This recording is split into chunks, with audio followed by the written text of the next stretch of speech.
especially now. Because when is our opposition? He's been fighting for us for so long. So many schools of thoughts we've been through, yeah, to keep us strong. So tell me, what is it that you're willing to do to make our dreams come true? Yeah, make our dreams come true. Been a long time coming, but now we're here. So won't you stand up and show no fear? For the master, master teacher. Freedom for the master, master teacher. Freedom for the master, master teacher. Freedom for the master, master teacher. 'Cause he's a man of the hour. They kidnapped him for building Tamarae. He put his life on the line for us all. And for the truth, the lies must fade away. Fade away. It's been a long time coming. Yes, let's be strong. For the 7 seals are breaking.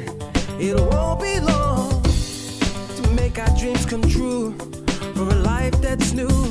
Some are called and few are chosen. How about you? For the master, master teacher. Freedom for the master, master teacher. Freedom for the master, master teacher. Freedom for the master, master teacher. Freedom for the master, freedom, master teacher. Freedom for the master, master teacher. Freedom for the master, freedom, master teacher. Freedom for the master, freedom, master teacher. Think not that we are earthborn, we come from earth, we may be, but we are life-born spirit, and without knowing we can never be free. Knowledge of this was lost when we were cast into blindness. The master teacher came and broke the chains of bondage. For the master, master teacher. Freedom for the master, freedom, master teacher. Freedom for the master, freedom, master teacher. Freedom for the master, freedom, master teacher. Freedom for the master, bring the master teacher.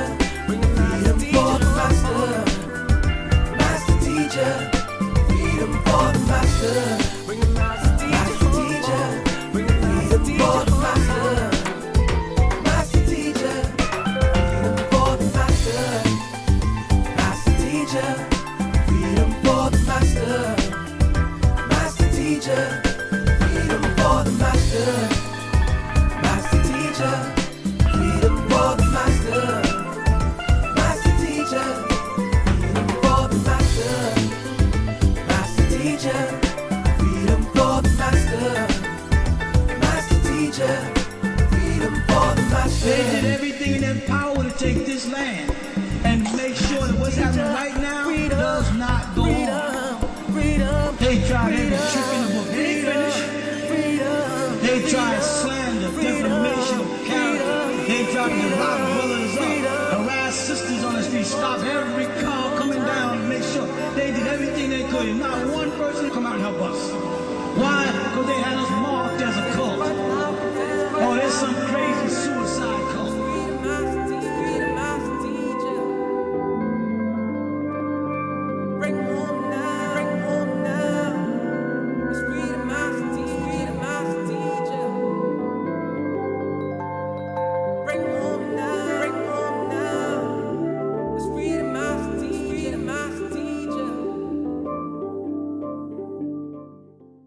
There's a concentrated effort to stop it.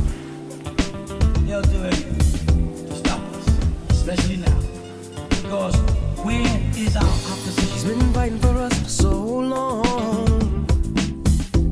So many schools of thoughts we've been through, yeah, to keep us strong. So tell me, what is it that you're willing to do to make our dreams come true? Yeah, make our dreams come true. Been a long time coming, but now we're here. So won't you stand up and show no fear? For the master, master teacher. Freedom for the master, master teacher, freedom for the master. Master teacher, freedom for the master. Master teacher, 'cause he's a man of the hour. They kidnapped him for building Tamare. He put his life on the line for us all, and for the truth the lies must fade away. It's been a long time coming. Yes, let's be strong. For the 7 seals are breaking. It won't be long to make our dreams come true, for a life that's new. Some are called and few are chosen. How about you? For the master, master teacher, freedom for the master. Master teacher, freedom for the master. Master teacher, freedom for the master. Master teacher, freedom for the master. Freedom, master teacher, freedom for the master. Master teacher, freedom for the master.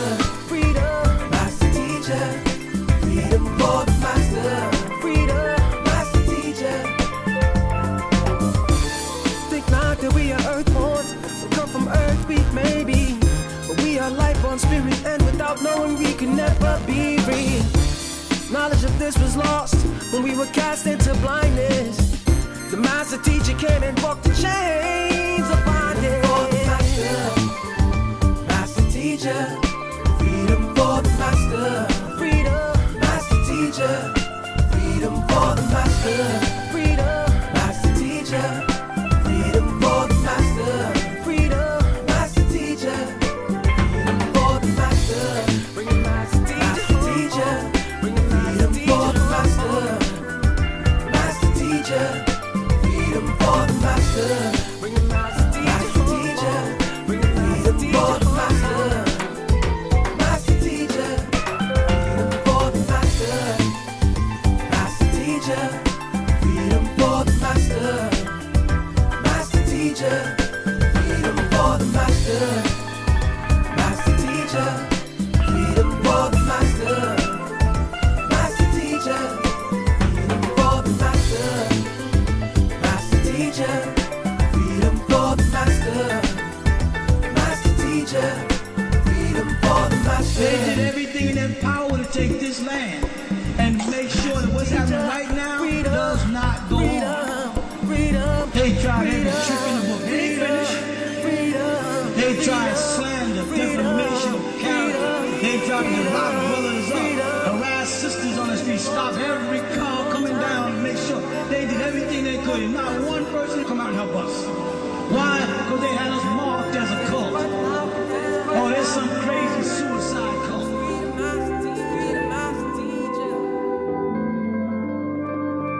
Bring home now, bring home now. It's freedom, master teacher, freedom, master teacher. Bring home now, bring home now. It's freedom, master teacher, freedom, master teacher.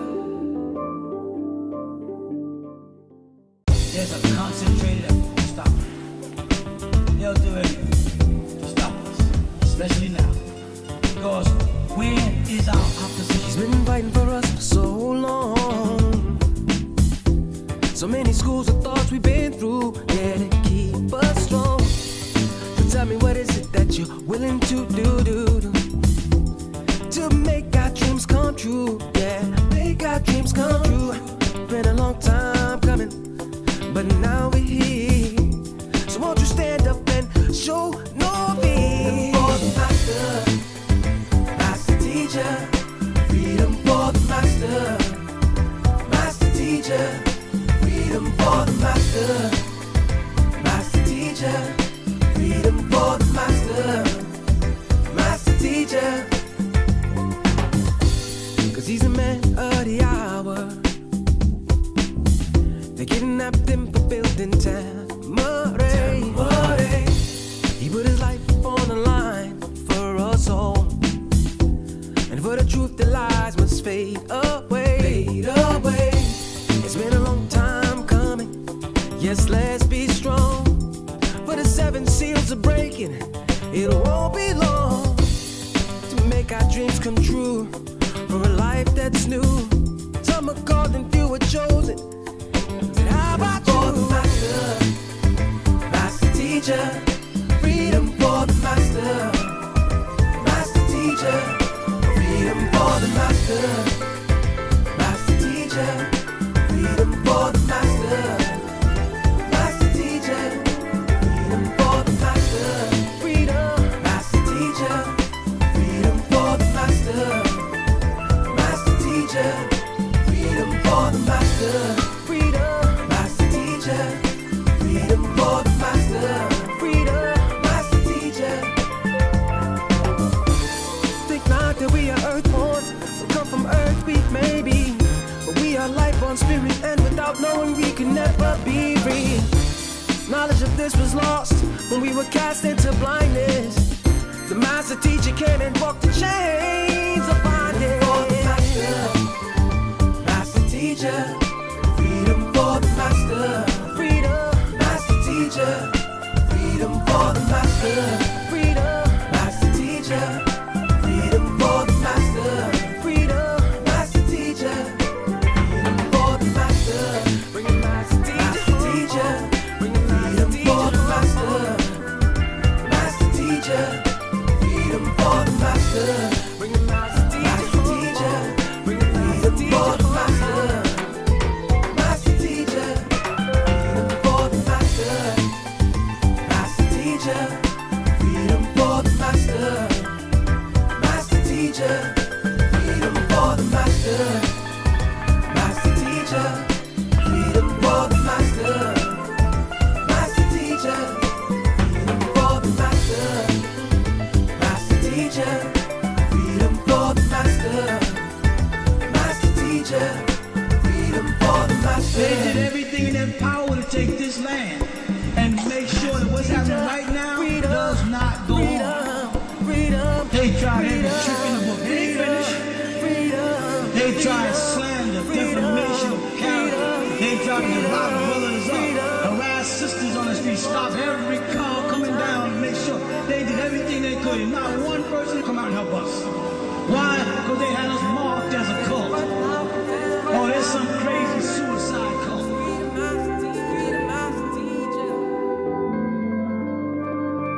Bring home now, bring home now.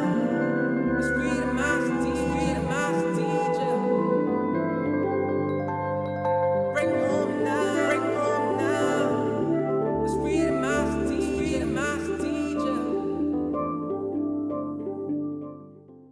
There's a concentrated effort to stop it. They'll do anything to stop us, especially now. Because where is our opposition? He's been fighting for us for so long. So many schools of thoughts we've been through, yeah, to keep us strong. So tell me, what is it that you're willing to do to make our dreams come true? Yeah, make our dreams come true. Been a long time coming, but now we're here. So won't you stand up and show no fear? For the master, master teacher, freedom for the master, master teacher, freedom for the master, master teacher, freedom for the master, master teacher. 'Cause he's a man of the hour. They kidnapped him for building Tamare. He put his life on the line for us all, and for the truth the lies must fade away. Fade away. It's been a long time coming. Yes, let's be strong. For the 7 seals are breaking. It won't be long to make our dreams come true for a life that's new. Some are called and few are chosen. Said, how about you? For the master, master teacher, freedom for the master, master teacher, freedom for the master, master teacher, freedom for the master, master teacher, freedom for the master, freedom, master teacher, freedom for the master, master teacher, for the master. Freedom, master teacher. Freedom for the master. Freedom, master teacher. Think not that we are earthborn, we come from earth, we may be, but we are life on spirit, and without knowing we can never be free. Knowledge of this was lost when we were cast into blindness. The master teacher came and broke the chains of bondage. For the master, master teacher. Freedom for the master. Freedom, master teacher. Freedom for the master. Freedom, master teacher. Freedom for the master. Freedom, master teacher. Freedom for the master. Bring the master teacher. Bring the freedom for the master. Master teacher.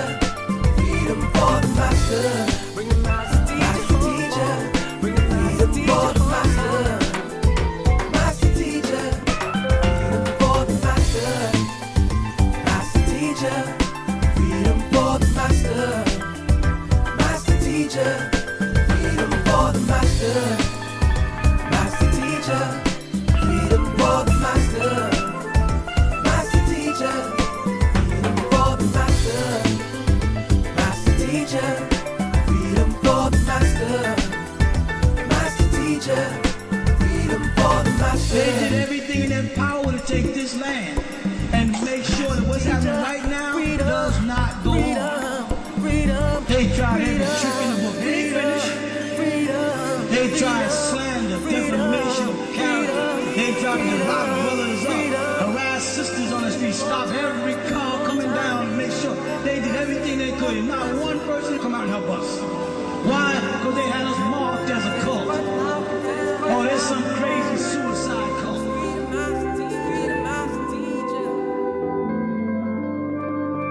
Bring home now. Bring home now. It's freedom, master teacher. Freedom, master teacher. Bring home now. Bring home now. It's freedom, master teacher. Freedom, master teacher.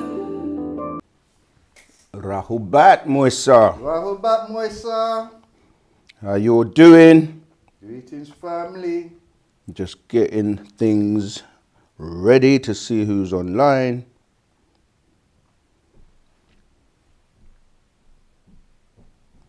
Okay, cool. We're live. Tell everyone we're live. Tell everyone, tell your mom, your grandma, your granddad, the dog and the cat. Tell everyone we're live for OSM Ask Us Anything. As you know, every Tuesday, Rahubat family that are joining online. Nathan Gilbert, Rahubat. Levi, Rahubat. So the 9528 Rahubat Moisa.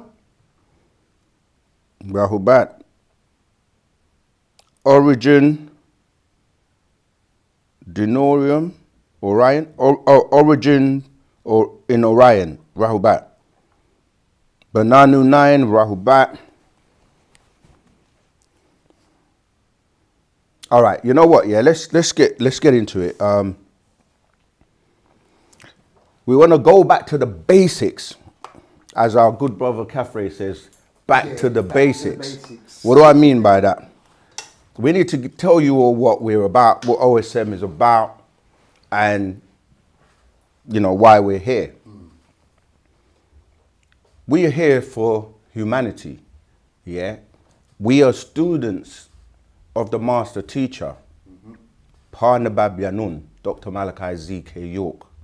All right, an entity that is visiting this planet, and his whole purpose of being here is to set the record straight and correct the wrongs and remove 6 ether forces from the planet, because all they've been doing for the last 6,000 years is causing chaos and bringing about division and wars and all kinds of things that are separating people based on race, based on religions, based on all kinds of stuff that it's not really what Mother Nature is about.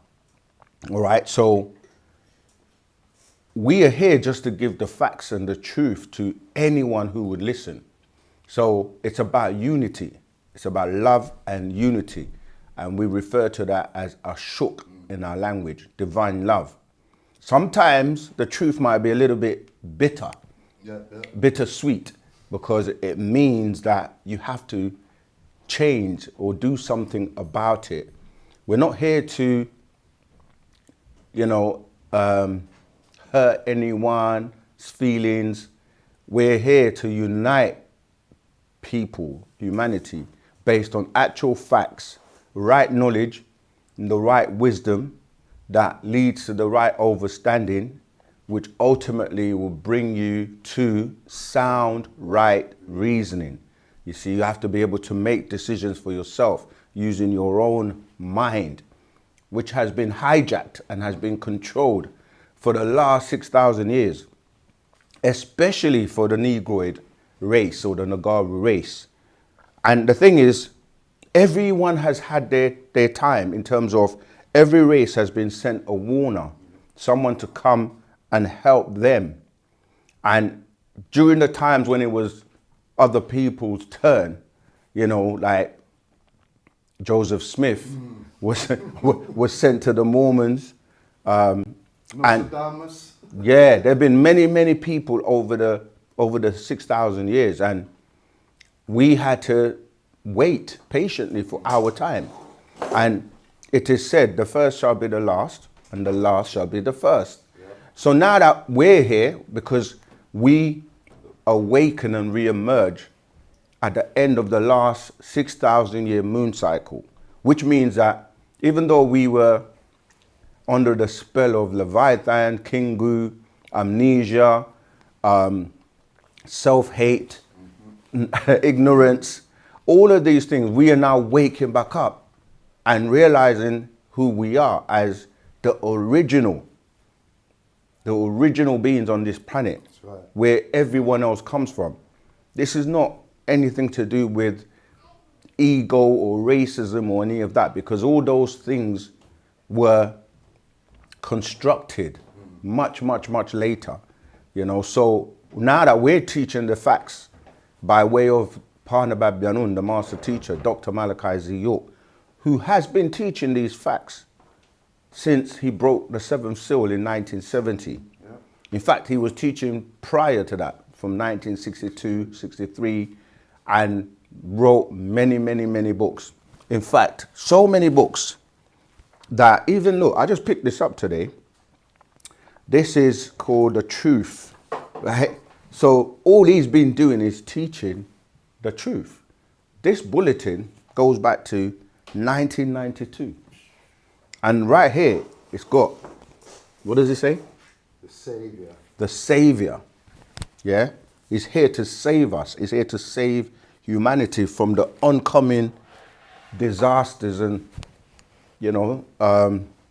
calamities, etc., that are going to be taking place. So you see, when you deal with truth doesn't have any alliance or like, let me be on your side. Truth is truth. We all have to reckon with the truth. You may say, okay, what makes what you're saying the truth? Well, if truth is truth, anybody can do their research and find out the facts, So we're here, like I said, we're just going back to the basics to let everyone know, and newcomers, that, OSM is about our soul's matter, because your soul is what will help you out of this matrix that you've been trapped in for so long. Now the veil is opening because it's time for truth and time for falsehood and all things to be removed that are not going to help us. So, it's that time. It's right knowledge time. It's, it's 9 mind time, 9 consciousness. And no matter who you are on the planet, you can benefit from this right knowledge. All right. So, yeah, we know OSM, our souls matter. We've been doing this for a minute consistently, and we'll continue. And once you have the truth, nothing else matters. Yeah. Anyone who's really looking for the truth and they leave, as the master put it one time, if they leave in search of truth and there's only one truth, they're only just going to find their way right back to the truth, you see. So don't believe us, check it out. But even that, he said, the time will come when you won't be able to check it out, because if he's a visitor and he's bringing things from outside in, out formation, that becomes information inside this planet, inside your head, to keep you in line. You know what I'm saying? Like, we got to go outside, out formation, out-tellect, not intellect. Yeah. You see, so you're going to hear new stuff. You're going to hear things you've never heard before, because he is that person that can always give us something new. Everyone else is just regurgitating. But nevertheless, we are here to unite everyone, especially the Nagaru. So whether you're Christian, Muslim, whether you're a Hebrew, Rastafarian, Nation of Islam, the Israeli Church, Hebrew Israelite, it doesn't matter. It's all about, let's come together in love and unity. So we want to say Shalom Lakum, Assalamu Alaikum, and as we say, Rahubat, which means greetings. All right, so Rahubat Muisar. We're ready for any questions you may have. So let's take that first call. It doesn't matter. Rahubat again. Rahubat Muisar. I'm okay, Terry Jamal. So that's the quick questions, actually 2 questions. I'm currently reading the scroll, the 30 spirits. So reading from verse 27, which says, and there are also walk-ins that are eternal links and transfers from one person to another by many means other than sex. So I'm trying to understand this verse. Maybe you can just give a build-up on this verse. Then another verse which I wanted. So reading from verse 27, okay, which says, and there are also walk-ins that are eternal links and transfers from one person to another by many means other than sex. So I'm trying to understand this verse. Maybe you can just give a build-up on this verse. Then another verse which I wanted. Okay. All right, yeah, so the brother's reading from the Patarut, 30 spirits, all right, and from verse 27.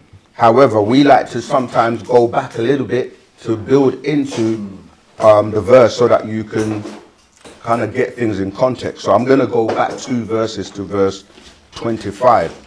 And it starts off by saying, all one's life, these evil spirits can have their way, mess up their lives, and hinder their learning by erasing the memory in the subconscious mind, making it seem hard to learn, to remember, destroying your life.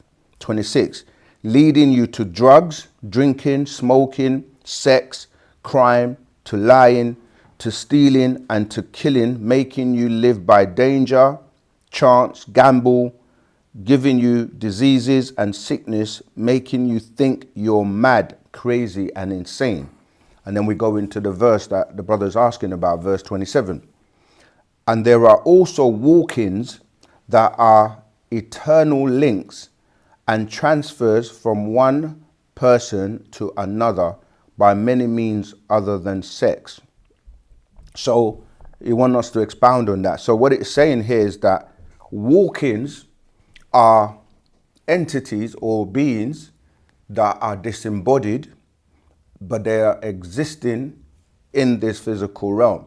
And so sometimes they will just wait for the opportunity in your being, because once you change your mood and you're vibrating in a particular frequency or resonance that they can merge with, then they will walk into you, right? So they will literally walk into your physical being and then take control and do things, or cause you to do things, or utilize your physical body to do things that you may end up regretting afterwards.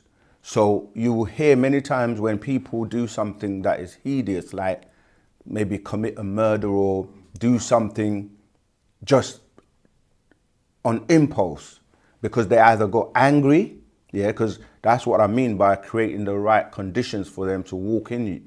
And it takes literally like 3 seconds or less when you get angry. And like the whole thing about anger is that it changes your mood, it changes your color in terms of your aura, it changes your vibration. So like when you're in a situation, it may be a very minor situation, you know, like road rage, or someone just, I don't know, bumped into you by accident or something. And then from such a minor thing, if you get angry, they walk in, these walk-ins, they walk in, take over your vessel, then you might just strike the person or do something, and then let's say you end up unaliving them. They then step out of you. That's what we call walk-in, and they can walk in and they can walk out.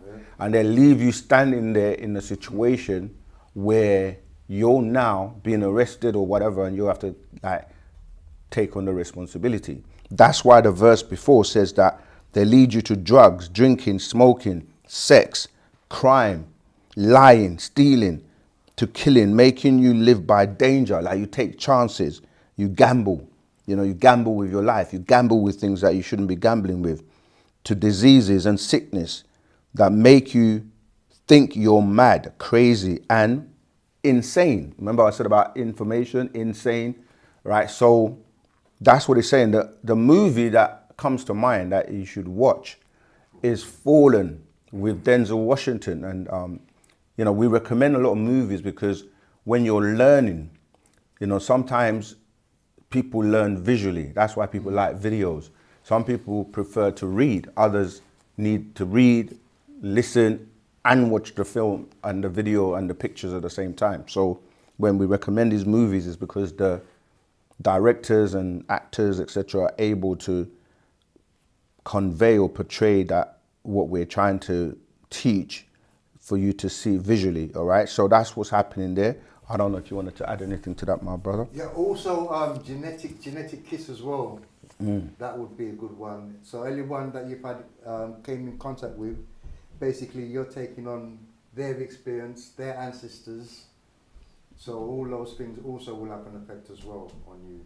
Yeah, the DNA, you're exchanging DNA. And that's why it says that you can even get like diseases because once you exchange bodily fluids, be it by kissing, as he said, genetic kiss, or, you know, other forms of liquid exchange, then you're taking on like the personalities of that person.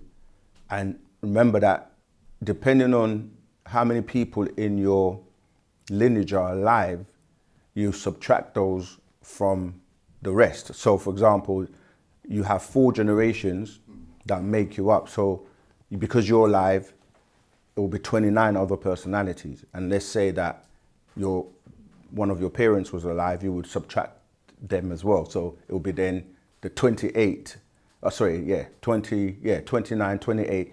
And all of those all have their own 29 or less.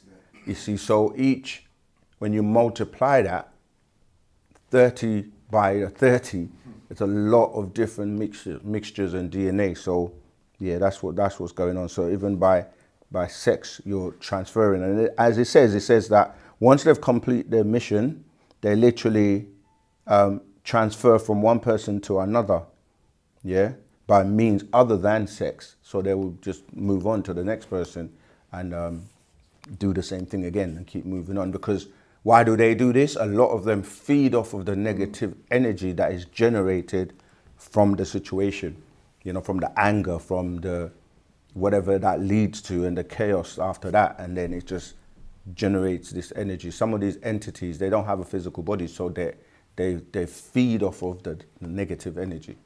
It's all like right. that movie Monsters Inc. when they were feeding off the negative energy to power up their city. Exactly. And then they found out that the positive, but they still went back to the negative.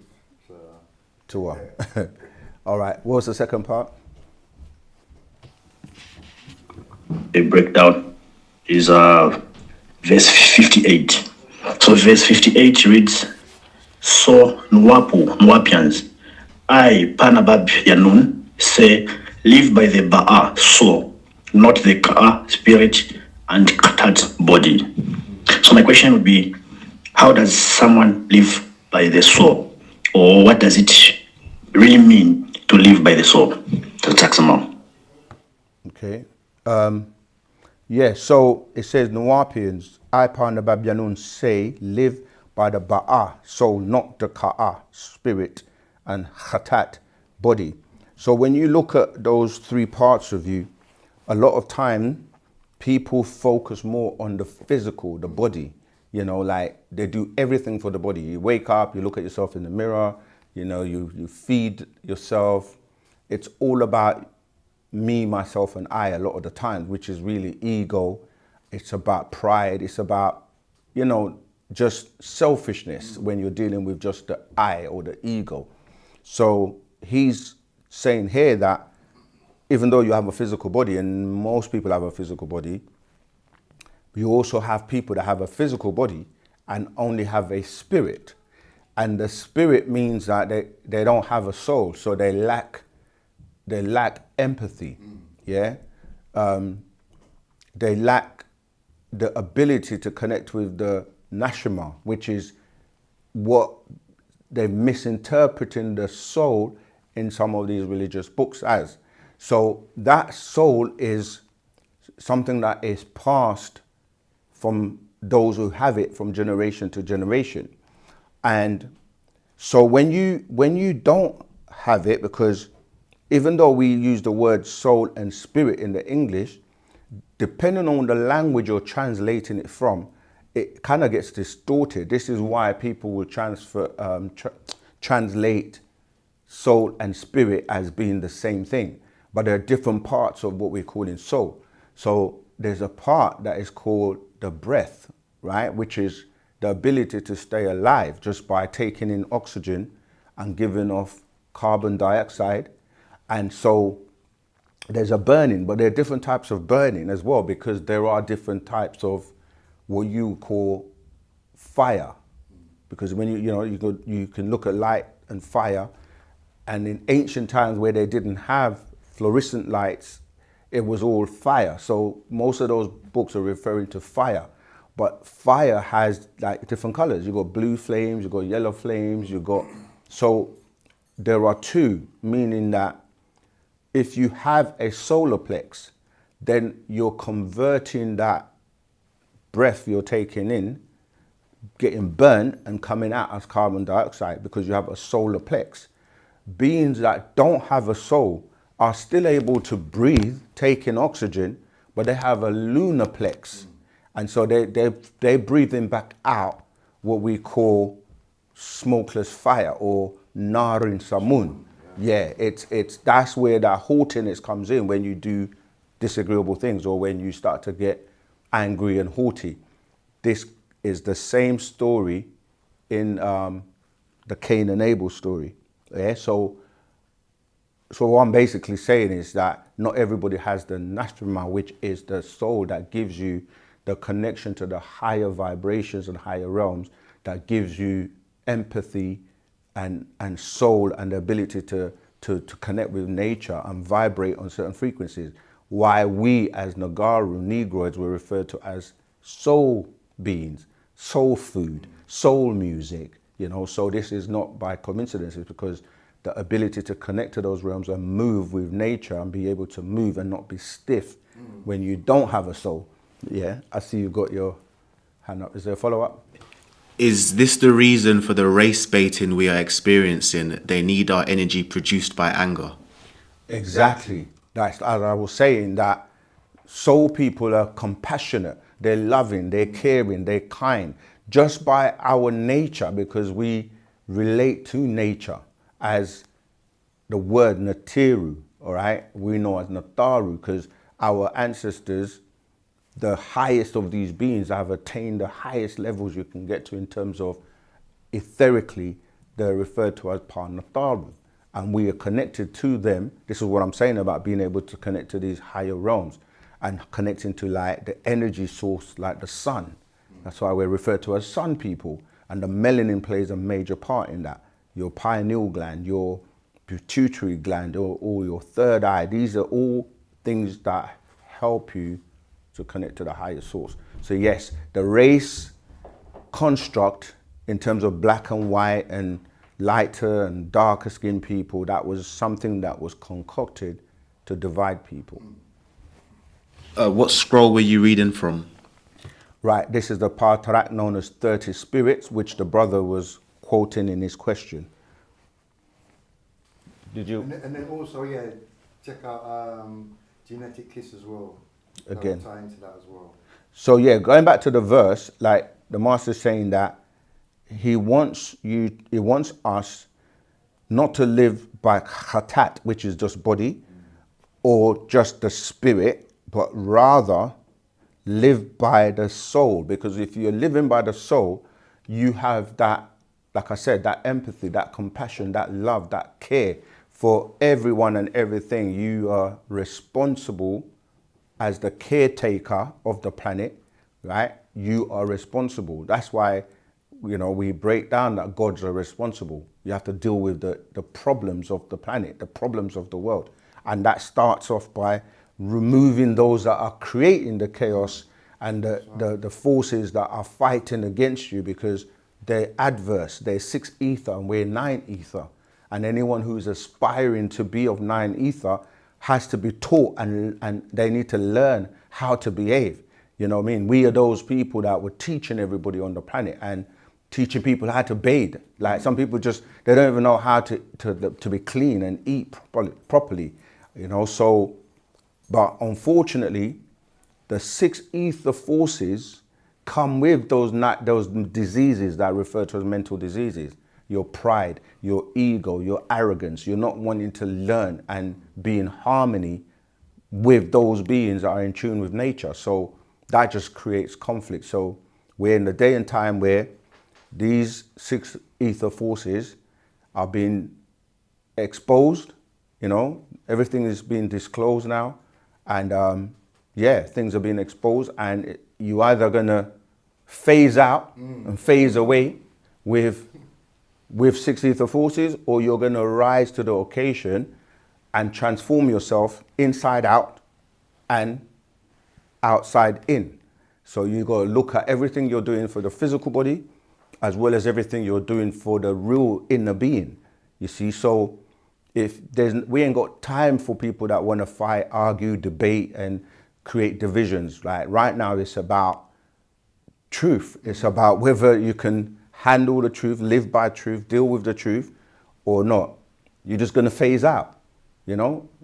Are you ascending being or descending being? That's it. And it's open to everyone. And just be humble enough to listen to the one that is the guide, the reformer in this day and time, Pana Babyanun, who is here to help you make that transition as we move from this 3-dimensional world to the higher dimensions, and also to be able to transform ourselves back to supreme beings and to clean the filth of the world. We are here, the rulers for the next 24,000 years.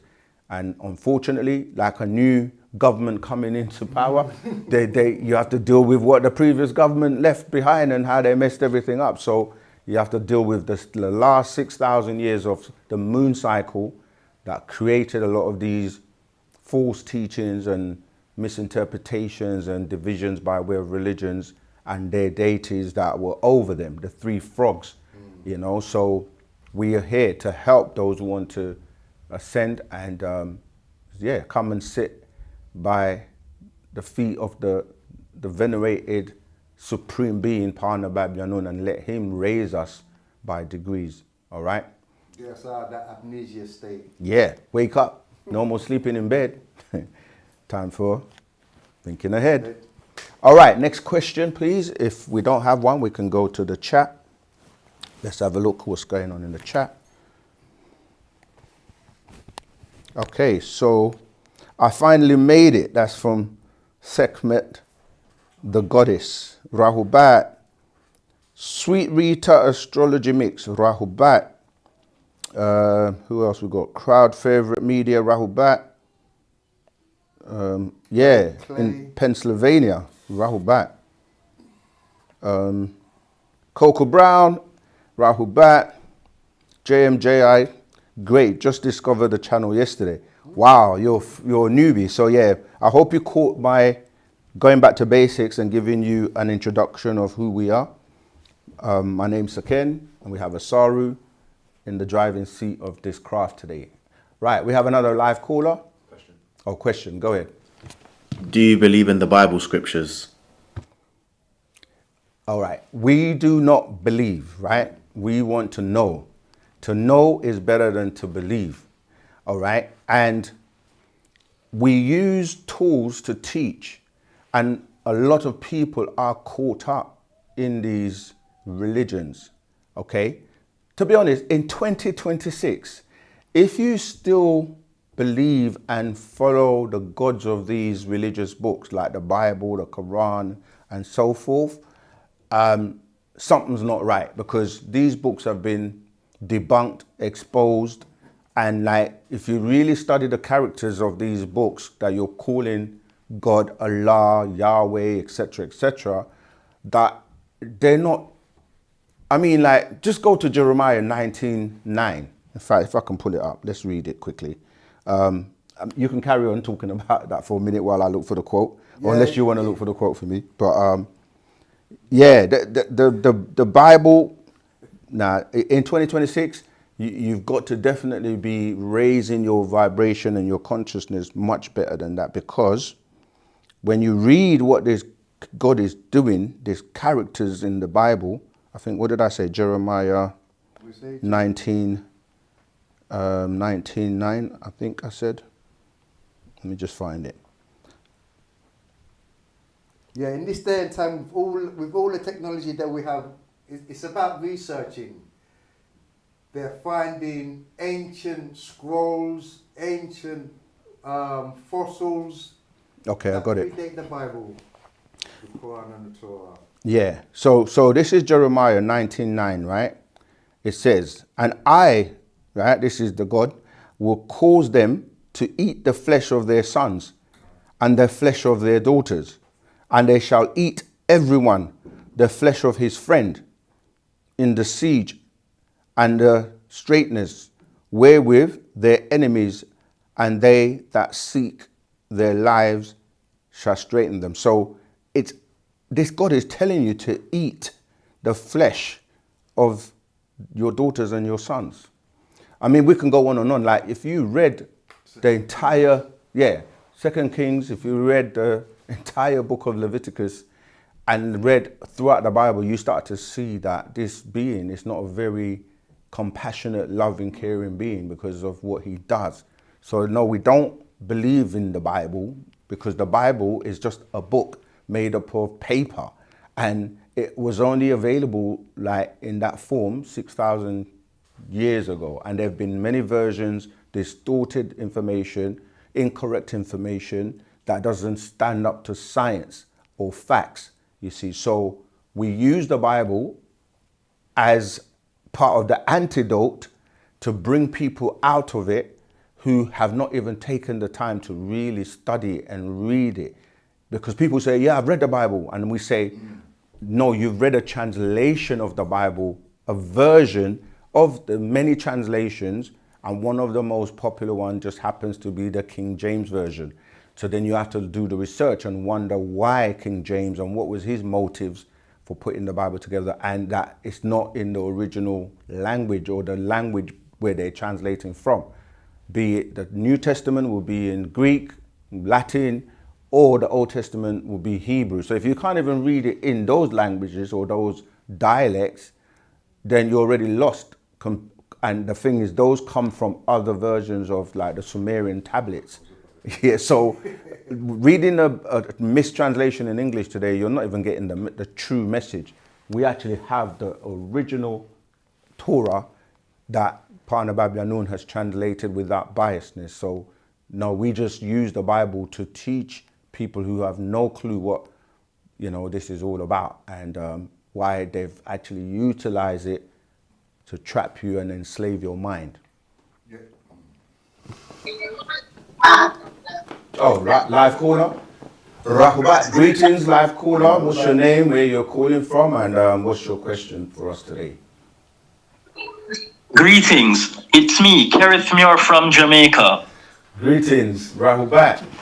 Wagwan. Rahul, Yeah. We like you calling. You're regular, so we know you're going to call at some point. But yeah, First today as well. go ahead, Zamal. What's your question today? okay, so they say that there was an Apollo 20 moon mission, and on it they found the body of a female alien on a spaceship on the moon. So they say that it's a hoax. But even if it's a hoax, the person who sculpted this wax dummy of this alien body, why would they sculpt a female that looked negroid? Is it that these white people that sculpted the body of this fake alien, they're hinting to us that there are indeed negroid extraterrestrials? Do the people that rule this world, do they know that negroids rule the multiverse? All right.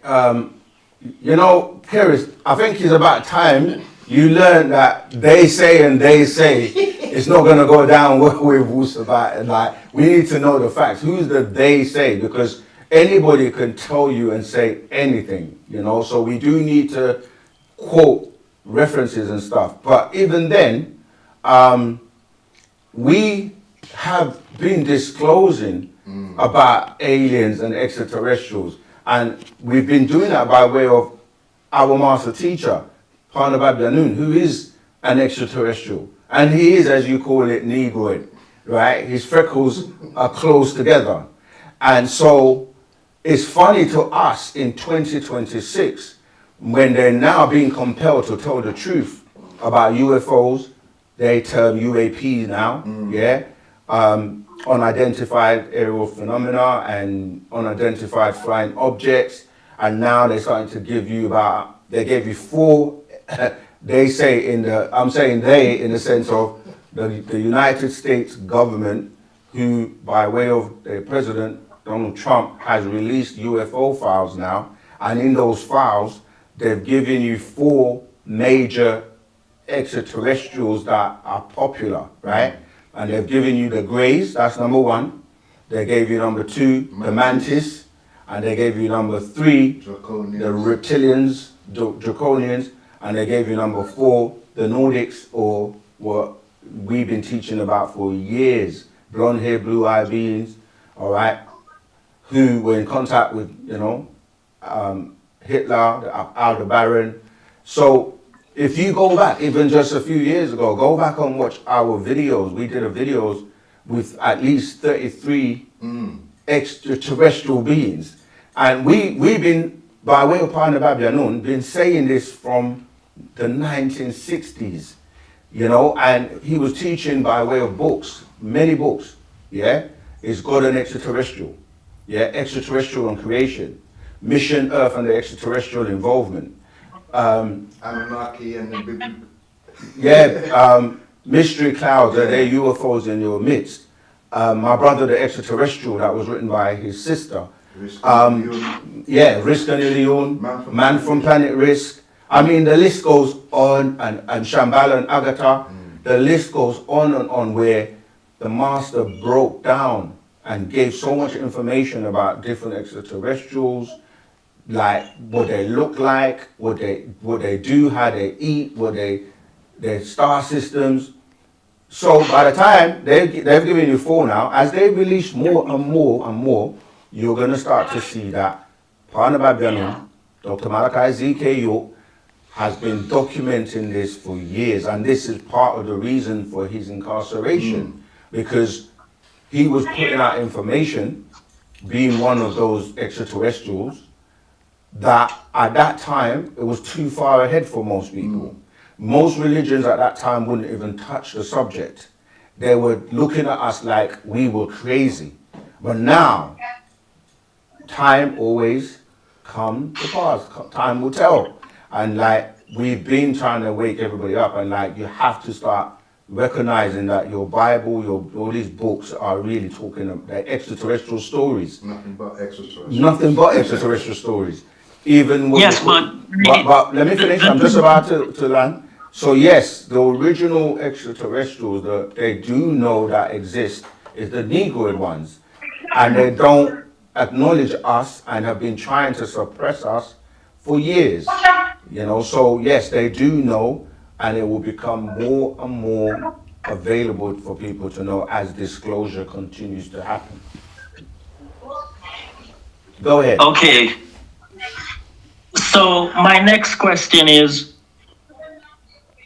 Dr. Malachi Z, I think he said in the year, I think it was the year 2003, there would have been a spacecraft that would have come for the 144,000. So if we're gonna say that didn't take place, Who's there going to was say no that? secret capturing, then did he Wait. explain why? You said if we're going to say that that didn't take place, it did take place. Just because people don't know about something doesn't mean that it didn't happen. It did take place. And the thing is, he explained that most people that have been walking with him all these years, most of what he's saying today, it's not new to us. And they made a whole movie about it called The Fourth Kind, right? They came in 2003 in Nome, Alaska, and they did take 144,000. And the movie, The Fourth Kind, is a documentary movie which captured on film some of the evidence. And what they did was, sometimes when the crafts came or the extraterrestrials came, they would interfere with like the cameras that the police were wearing, so they got distorted and they will distort and they will lose footage. So what the people that made the movie did was to recant and recapture the missing footage and put it together to make up the full story of that documentary movie. So if you haven't seen The Fourth Kind, go and see it. The thing is that what he has been doing over the years is he keeps clarifying and making things crystal clear as we move forward. So he may have been teaching about, let's say, the Anunnaki back then when we were going through the schools of the Sumerian schools, and like he emerged us into those teachings, like when we went through the school of Christianity, or we were made to feel like we were part of that story, because when you're going to teach people, you submerge them into it. So when we were going through the school of Islam,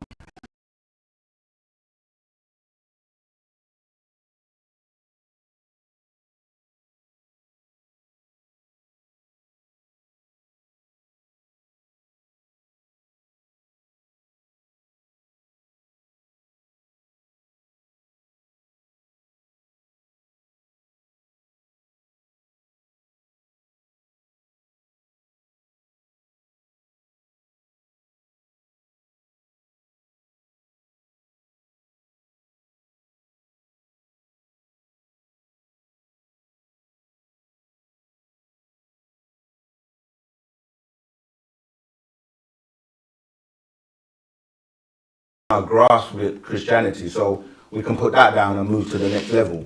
We grasp, the next school, we move to the next level.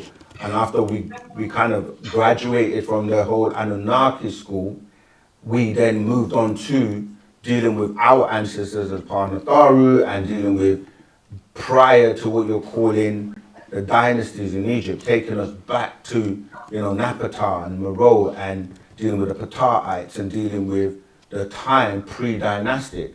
And so now he's even taken us even further. And so what we're saying is that we now are in a stage where we were so far ahead of everyone, we were like 30 to 50 years ahead of everyone, that now we're having to go back and go through the schools that we went through with the people that are just coming into the knowledge that, these books are, and these gods and, Allahs and things that you're looking at from a different mindset, we have to come back now and clear everything up. So people will be like, why do you keep mentioning the Bible? Because we're walking you through it to come out of it. Why do you mention the Quran? Why do you mention the Anunnaki? Why do you mention all of these things? Because we went through all those schools already. So now we want to bring you to Wu-Sabat. But if you're fighting tooth and nail to stay in ignorance and to stay in religion, we have to show you by way of the books, the religious books, that it makes no sense.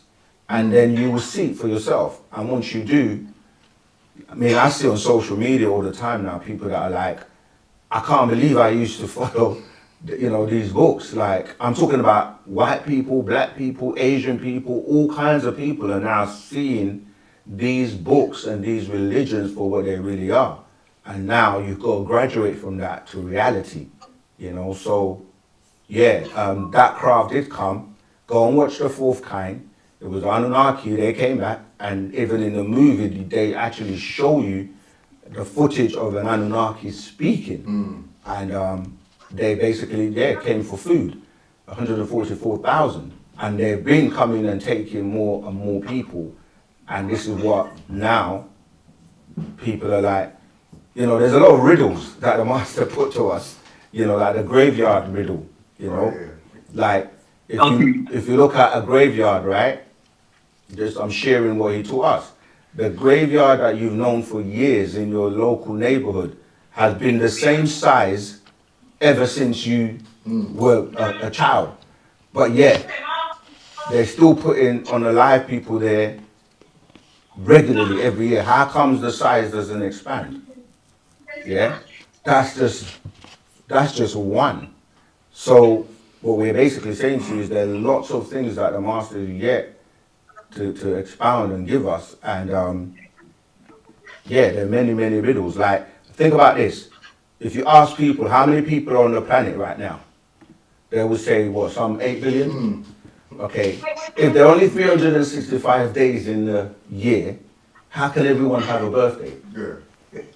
I'm just giving you little things to get you to intrigue you to think about, you know, because there are things to deal with extraterrestrial and what's been going on in terms of, like we say, people going missing, and now we're getting through files, reptilians are being exposed.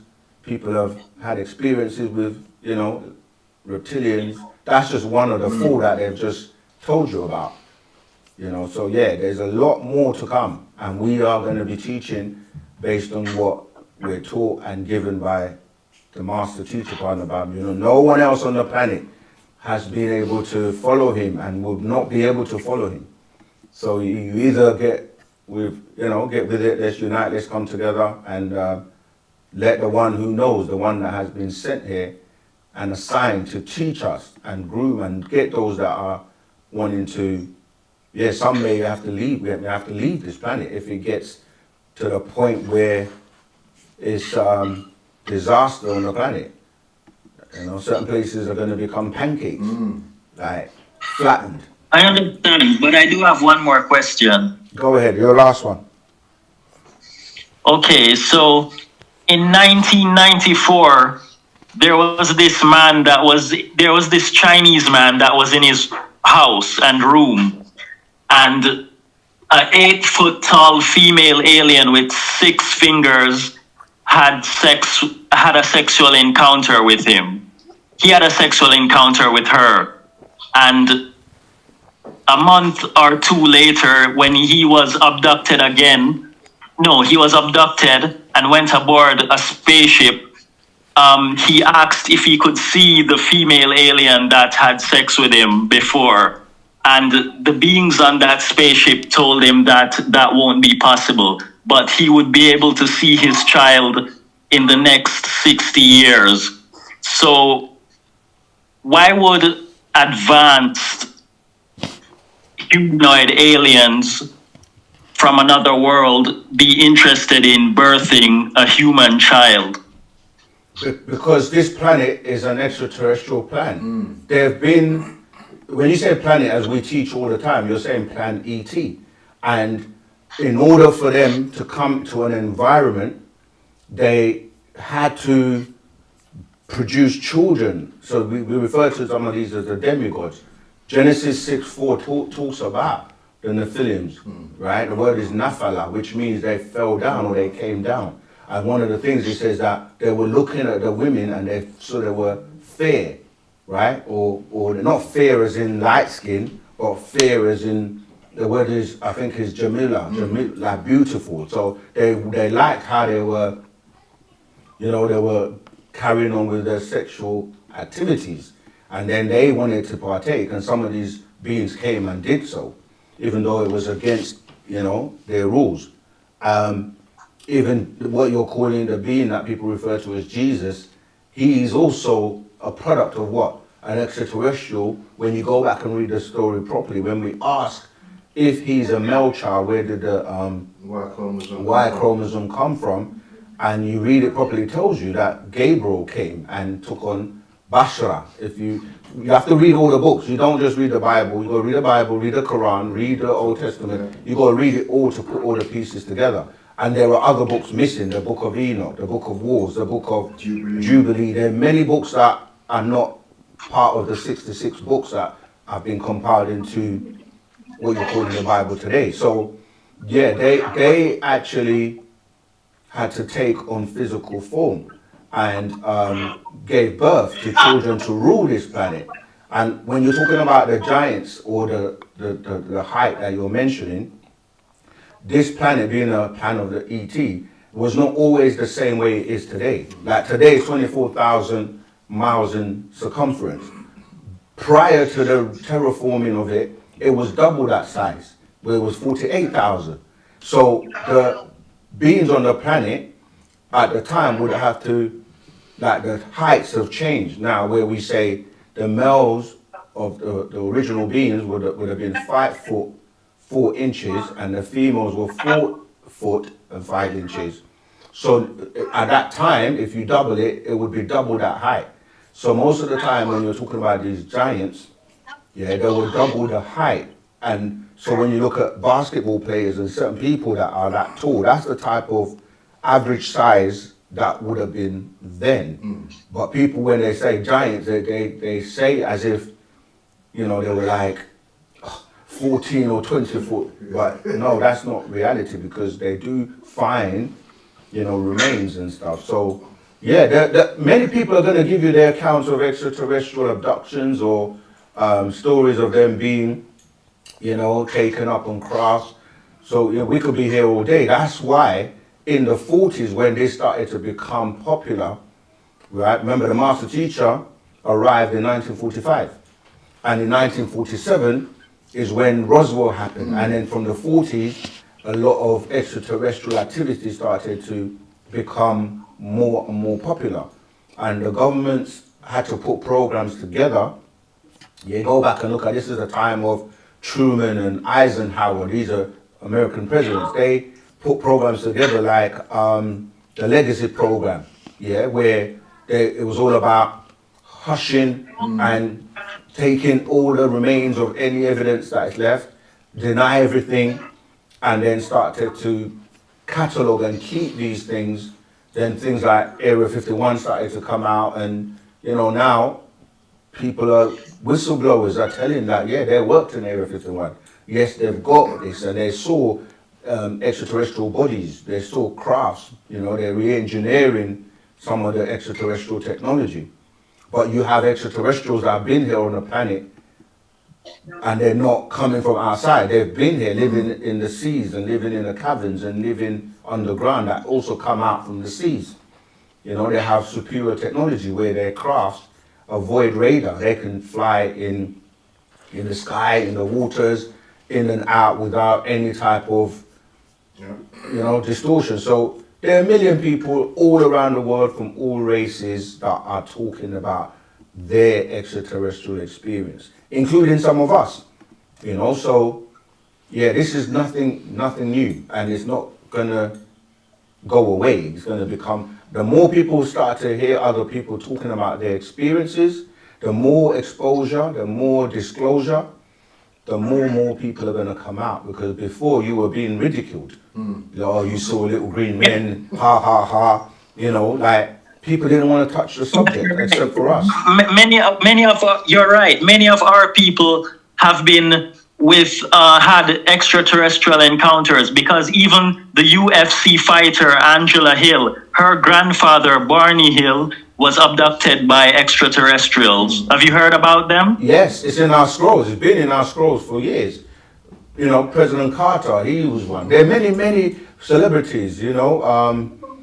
We can talk about Elvis, you can talk about Elizabeth Taylor. There's so many people that it's just going to come out more and more, you know. So be prepared. And remember, we've been here and we're here to help kind of cushion everything for people because you know what it is? They didn't want people to know because they were like, it's going to create chaos.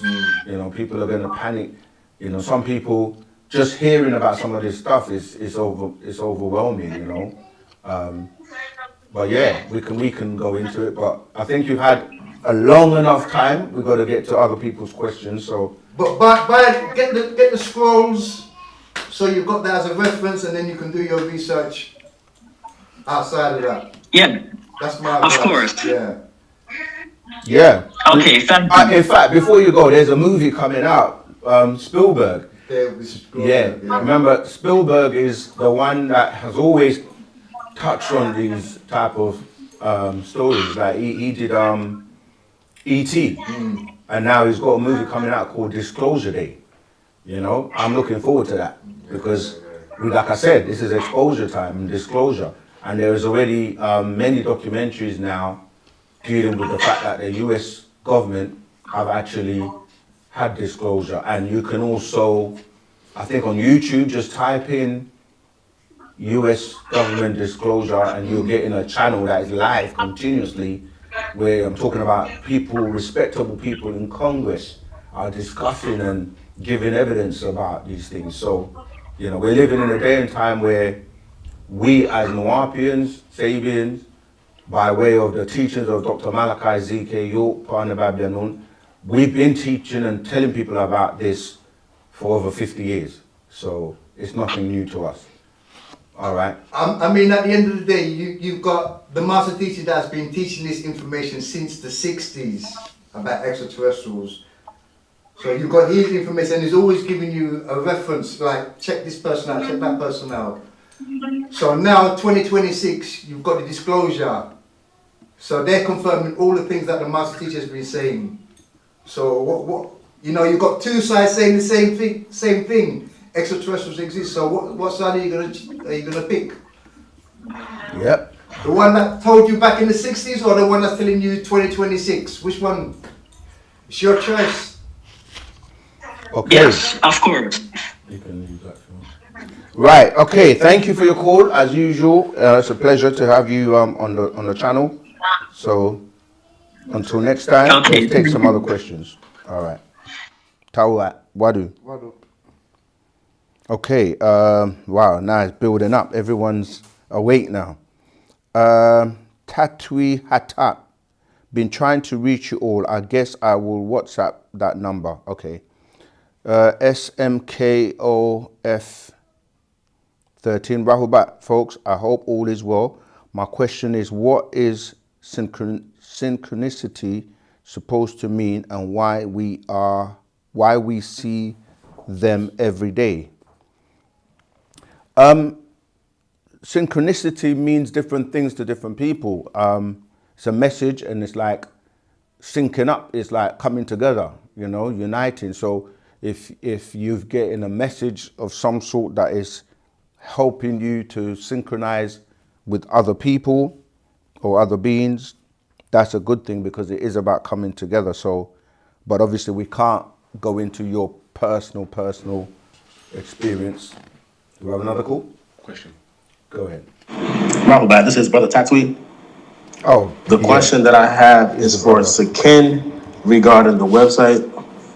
I was told to contact you, so please contact me back so we can get the United Sabian Worldwide website up to date to the Hebrew, to the Nuwapian Islamic Hebrew website.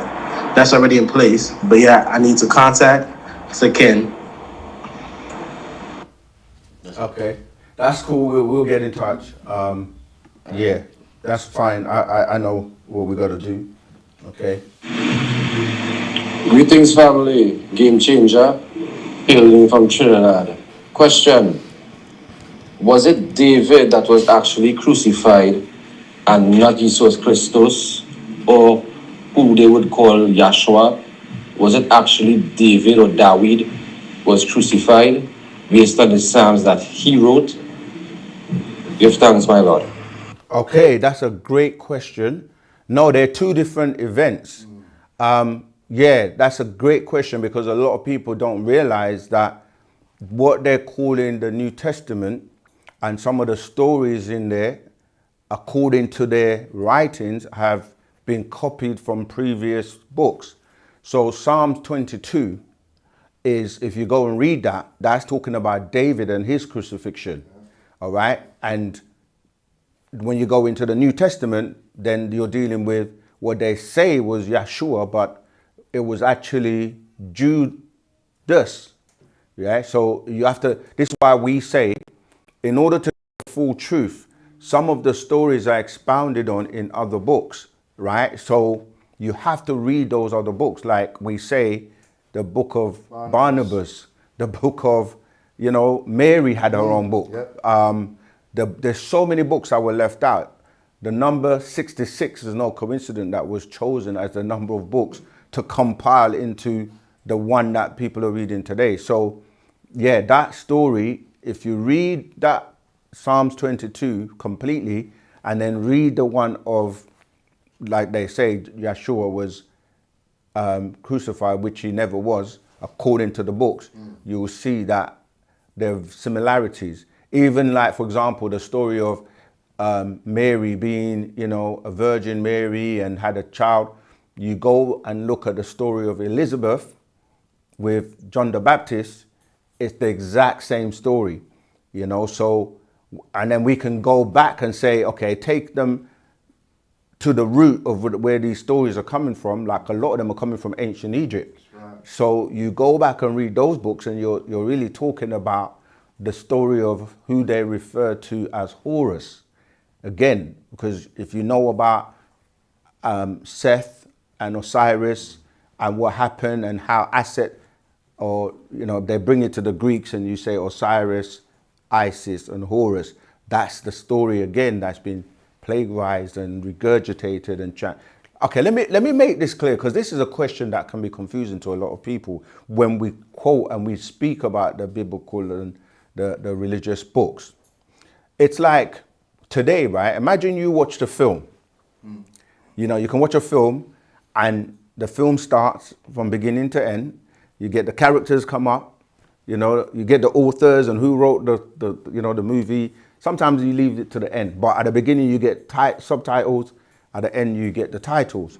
Now, once you're in that movie, you're engrossed in the story, right? You watch it from beginning to end.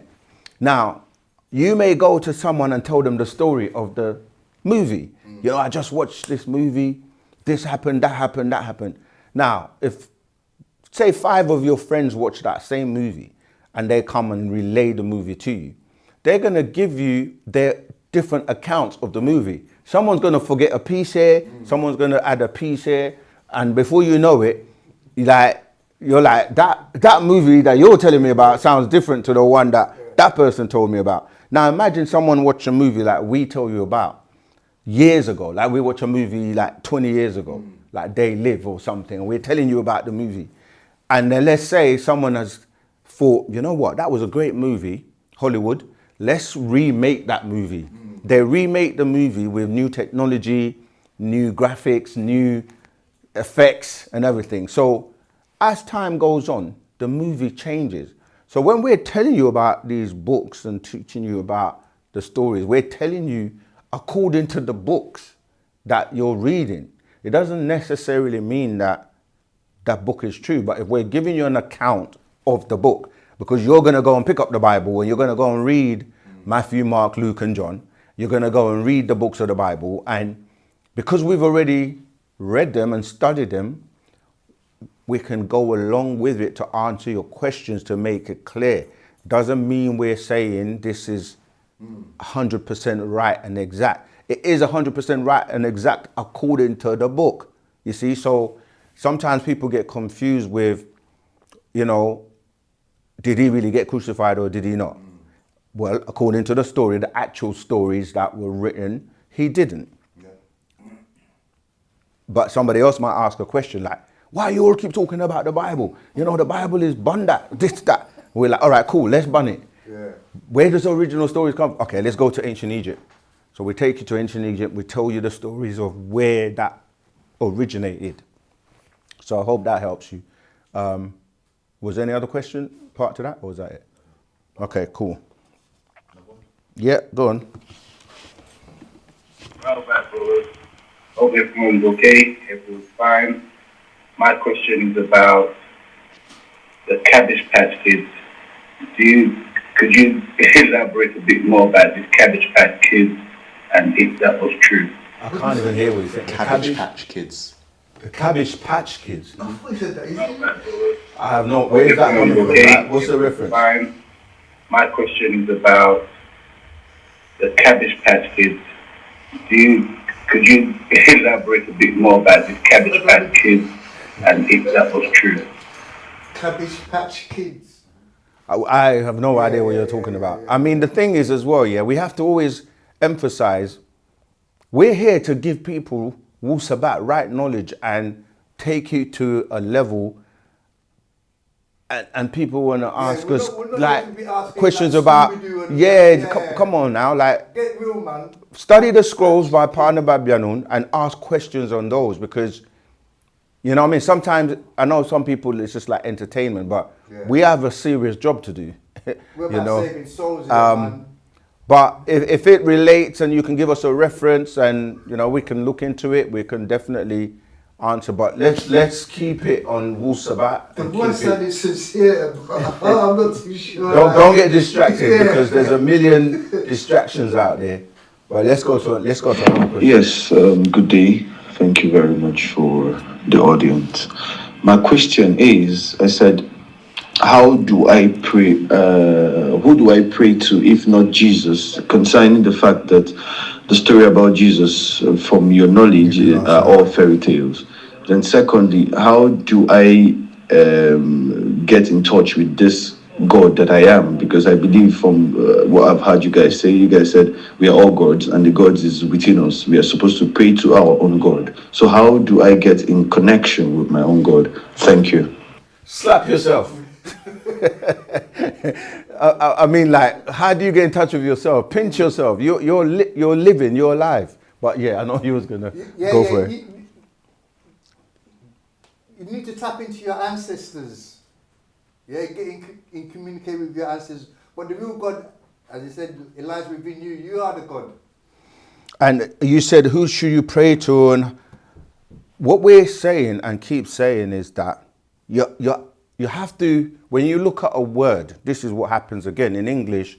One word can have so many meanings that it confuses people, because even though you're saying the word pray, to you, you're just thinking P-R-A-Y. But the phonetics, P-R-E-Y, is the same.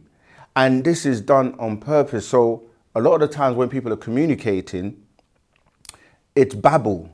That's what the word Bible comes, you know, babble, but to babble, you're just babbling because you might be saying a word and have one meaning in your head, and the person you're conveying or speaking to takes that same word and they have a different meaning in their head. So you're not even in alignment in terms of the communication. So you have to say, where did you learn about this word, pray, and why do you need to pray? And like you said, who are you praying to? And is it you being a prey, as in you're the prey for a being that is sucking your energy and taking everything from you? Or when you're saying praying, you're giving them your energy, what are you getting back in return? Because you're not getting anything. Whatever you get is what you do for yourself. That's why when Asara was saying that you are the God, because let's just take a very simple example. You need something. Let's say you need food. You're hungry. You need to eat. And get a plate, an empty plate, and put it in front of you on the table, and you pray to this entity, God or whatever name you want to call him, to give you food. Honestly, if you're being honest to yourself, you could sit there for hours and even for days, weeks, months and years, if you last that long. No food is going to come on the plate until you get up and go and get the food for yourself, or somebody else comes and brings you food or makes you food, which means they become your God that provided for you, or you provided for yourself. So you are the God. So it's about knowing. And the thing is, most of the people that subscribe to these books, these Bible and Qurans and these religious books, they don't take the time to really study the book, because it actually tells you in Psalms 82:6, you are God. Exodus 7:1, you can be made a God, because Moses was made a God. Yeah. John 10:34, it tells you are God. So if you're not even reading your books, and it tells you in the book that you're God, but you still say, I believe every book, every word in this book, I believe in God, and this is the word of God, but he tells you, and you still say, when we come and say you are God, no, you're not. That's blasphemy. No, it tells you are God. You are God. But check this out. What type of God are you? Because there's agreeable and disagreeable gods. Don't fall for the little G and big G and all that little, because that's not in the language. Is it not written in your law that ye are gods? But you are all children of the Most High. So there is a hierarchy in terms of what you're calling God. Gods are just beings in control, you know. So you need to tune into your inner being, pray to yourself first, and then you recognize who you are. Then you link to who you come from, who will be your parents, and their parents, and their parents, and their parents, and their parents, who are your ancestors. We say the Salafu or Pa Salafu, the ancestors that you can connect to by way of your DNA, by way of quantum entanglement, by way of epigenetics. You still link to them because their energy still lives on. Energy cannot be destroyed. So there is no such thing as what they call death. Just a transformation, transmutation, and a way for you to evolve to the higher realm. So you are God. We have a whole series of books called the God series that you should read. And like some of the titles are like, whose God is responsible? God misinterpreted? Is God a wimp? Does God need religion? Does God help his own? The list goes on and on. So like, connect with us, study the books, and we have a bibliography of all the titles, and just study and learn so you can break the spell of religion. All right, next one. Rahubat Moisar. Rahubat. My question is about the ancestors that are trapped in, quote, his hell, and how to free them. How do we free them? I might have missed something because I was running around listening from afar. But that's my question. How do we free those ancestors? You free them by starting with yourself. Because once you're free, you're connected to them, and then you can help free them. And they're actually trying to beckon on you and call on you and, you know, try and influence you so that you cannot get caught up in the same trap they've been caught up in. So it is about starting with yourself first, free your mind, and then the rest will follow. You know, once your mind is free, your body goes where the mind goes. And so you need to study and learn the doctrine of Wu-Sabat, learn the way, Pa Taruk, and learn how to break the spell of Leviathan, the spell of religion. And once it tells you like, you shall know the truth. And the truth shall make you free. Not set you free, that's another trick. Because when you accept you're in bondage, you're keeping yourself in bondage. Just like when you wear a watch and you keep looking at it, like when you know time is an illusion, but you've got these shackles on you, on your wrist, that you think is actually moving forward, and it's not. Time is now. You know, so like these are just things that once you break out of, you start to connect back to your ancestors and to those beings that our ancestors all come from, who are part Natharu, and then you'll get your answers. Did you want to add anything? Yeah, the last thing they want is for us tapping into our science, calling on our ancestors for our answers rather than calling on outside forces. Yeah, you're dialing the wrong telephone number and expecting to receive someone that you know. All right, let me do a few of the. Okay, go on. Second question. Oh, yeah, the second question. Has it We're going to the live caller. Yeah. Rahubat, greetings. Live caller, Rahubat. What's your name? Where you calling from? And what's your question today, please? Rahubat again. Rahubat. Rahubat, best friend. Rahubat! Asaru's in the house. Yeah. Hey, best friend. Nice to see you again. Yeah, okay. All right. This is Detrice calling from the States. Greetings. So, my first question is, how can I get you guys to come over to the States? We have a lot of brothers in the States. I've been listening to the guys, the brothers that's from New Jersey. And I'm just like, if y'all can connect. Yeah, go ahead. No, I was gonna say, if y'all can connect, it would be so powerful. Like, I just want to see y'all sit together. Like, what can we do to get y'all to come over or connect? You can get a ticket, the hotel, and the vegan cuisine. I mean, we can work something out, I guess. Yeah, we can speak with them, and yeah, maybe we can organize something. But honestly, the state of America right now, I think people are trying to get out and not trying to come in. But no, I hear you. We could work something out and see if we can make it happen. So what did you have in mind, really? Like, run us through your vision.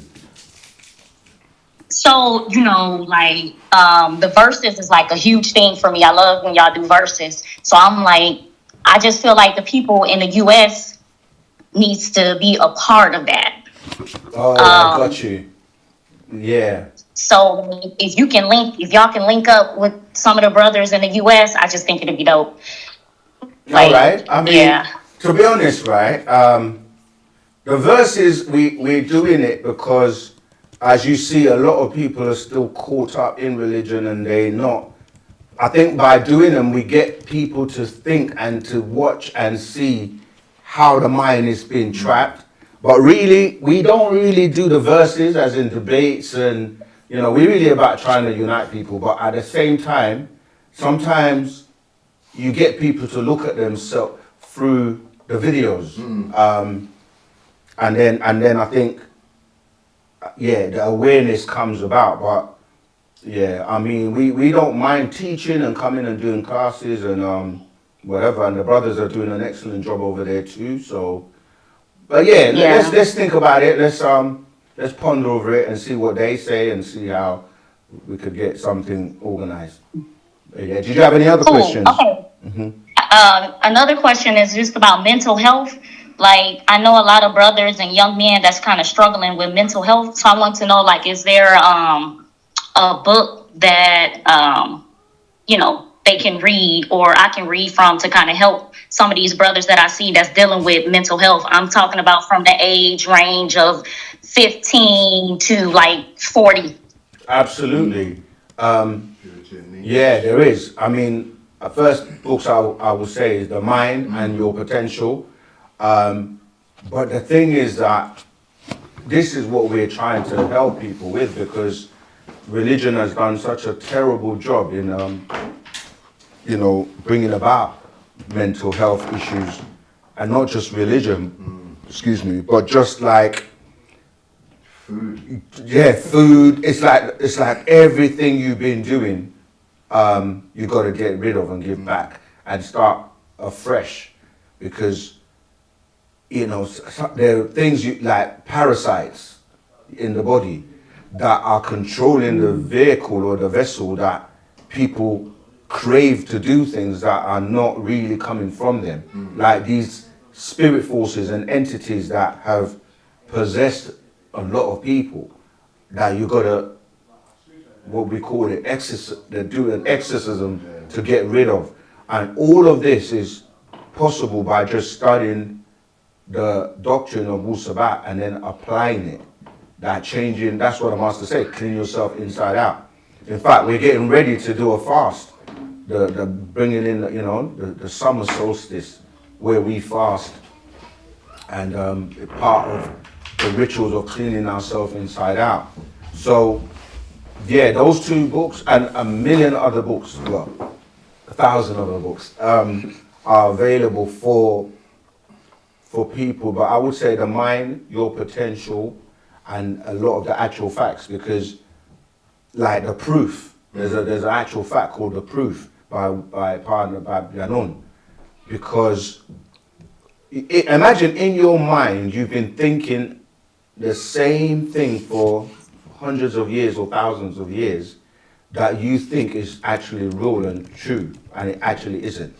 And you read a book that tells you you're going to burn in hell forever, and that the worry, anxiety, and everything that comes with that, a lot of people have been fearful of this being for years. And then you come across one of Partner Babylon's books and you read and you're like, there is no God, like he's going to burn you up and all of this. There is no hell, you know, and that automatically frees your mind to be like, I don't need to worry about this. No, you don't. And so like by doing that, you start to implement the right knowledge. Because if there's right knowledge, there's wrong knowledge. Yeah. So you got to get rid of the wrong knowledge, apply the right knowledge, and then the wisdom comes from that. Because some people have knowledge, but they don't have the wisdom to go with the knowledge. So you have a lot of bookworms and people that just read books, and then they're confused themselves because they've read so much, but they don't have the wisdom to apply that knowledge in a way that makes sense, that leads to overstanding. Because when you're over something, you're standing over it. When you're understanding, whatever that is above you, so you're under it. So when we say to the overstanding, is you're over it now. Like, I can give a very simple, basic example. You're doing something that is bad for your health, like smoking cigarettes, or drinking excessive alcohol, or taking any form of medication or drugs that are not good for you. You do it so many times it becomes a pattern, it becomes an addiction, and then now you get ill from it because it wasn't good for you in the first place. So if you then think, I get the knowledge that this can cause me my death, then the wisdom is, I need to stop. And then you go about stopping. How do you do it? There are many ways you can do it. You break the addiction, like you could eat apples because there's a lot of pectin in the apples that can help with breaking addiction. Now you're over it, you don't do it anymore. So now you got to implement sound right reasoning. It's the same thing with the foods we're eating. We're getting these parasites that are plaguing us, that are craving the sugar and the sweets and the things like, you know, the wrong times you're eating, you know, following the correct circadian rhythm. So with applying knowledge, right knowledge, you start to break these habits, and then you start to implement the opposite to what you were doing. You stop, you know. So these books are not just books to just be read, just to sound like heavy, you know. You got to apply the knowledge in them. We have many, many books. There's another one called Projection and Reflection, because a lot of people store images in their subconscious mind that govern what they then pull out when they go to like sleep, or they have dreams and they have all these visions and things that are actually reflecting back from what they've stored. And this could be movies from the time you were a child, horror movies, or certain incidents and things that you were in that gave you traumatic experience that you've stored in your subconscious. So it's a gradual process, but it's to start now, start today, start reading the scrolls and start putting them into practice. Does that help? Yes, that does. Tua. All right. Do you have anything else, or can we move on? So just a little piece to that. I just want to know, like, as a feminine, is it my job to help them through that, or do I just need to give them the resource and then let them work that out on their own? Like, It actually depends on the person and who it is, but the reality is this Wu-Sabat doctrine is the female's doctrine and the female's time to rule, and the female, or should I say the sacred feminine time to come back into being in control as the nurturers for all of us. And so that's why I asked that. Yeah, because I was reading the Gospel of Yanun, the sacred feminine. So I was like, okay, Tua. Is it my job to? Yeah. It's the responsibility that women have been suppressed and pushed to the back in religions, and like it's just been male dominated patriarch for so long that now we, by way of Partner Babylon, Dr. Malachi Z. York, he's saying, look, it's your time. As you were the tribal leader, that's what the Nekeba means. You were those beings that gave birth to everyone on the planet, both male and female. And take that step to come back into your own again. And, the brothers, we will work with you because, we have a matriarch system in terms of how we do things. And we work together by way of the left and the right brain. We know that we both need each other, but really the female's got to step up. The master teacher has been saying this, and people, it's funny because there was a comment when our good sister read something last, I think the live before or the one previous to that, and there was a comment in our Telegram group. So if you're not in our Telegram group, this is what we say all the time.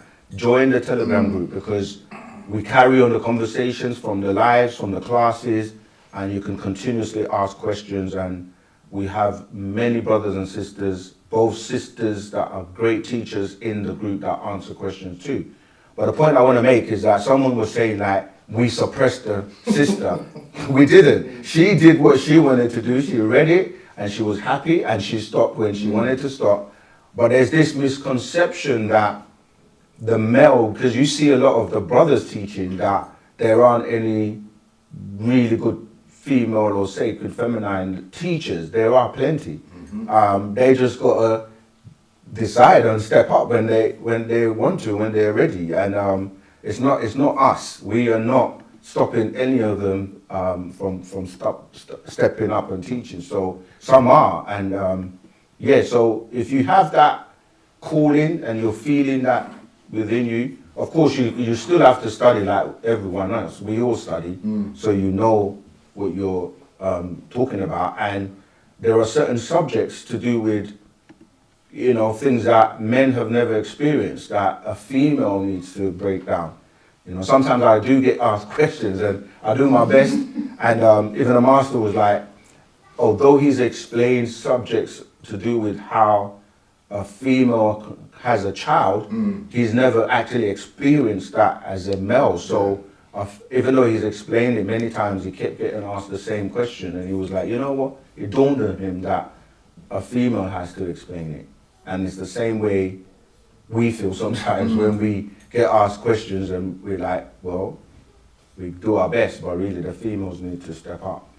And it's all down to them. Don't worry, the sisters are going to be stepping through, so you guys be prepared when they come. Yeah. All right.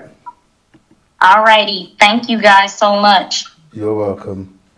Okay, so it says the Bible, this is from Sekhmet the Goddess 7435. The Bible has so many sacrificial rituals and requirements. So true. I mean, the thing is, we have tools these days. Like, we use, I mean, Blue Letter Bible, there's so many online concordance and Bibles that you can now search for words. Just search blood, just the word, one word, blood in the Bible, and you see how many references to blood sacrifices and, you know, that come up. So you're right. And people always say, it's not all bad. You're right, it's not all bad. It's got some good in it, about 10%. But we have a new caller, so Rahubat caller, greetings. What's your name, where you calling from, and what's your question, please? Rahubat, Saken, it's Stephen, and Rahubat, the other brother. Long time no see. Other brothers, Asaru. Asaru, yeah, You've been sorry. gone so long, they don't remember your name. Asaru, yeah. Asaru. Yeah, go ahead, oh, man. no, yes. So my first question would be, is the all expanding one being separated into all, and is there no thing separate? And if everything holds the all, can you make things like a cup and a tea appear out of the surrounding air or the ether? Like I'll give you for instance, yeah, like in Star Trek, yeah, even though it was a computer, they said like Earl Grey tea, and it appeared in the computer, if you remember. But can we actually do that with our being, create stuff out of the air, out of the ether?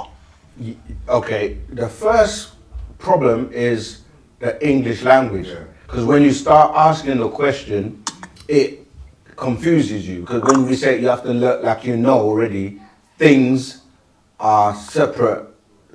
And when you, this is what I'm saying, that there's still information and more things that we need to learn, but we have to take it outside of English and go into our language. And then we have to go outside of what we know as people, places, and things. But to answer your question, when we say the all, that is individual. Yeah? Yeah. So you are the all. I am the all. And that collectively, we become, okay, let me say, when we say the universe or uni, it's referring to one.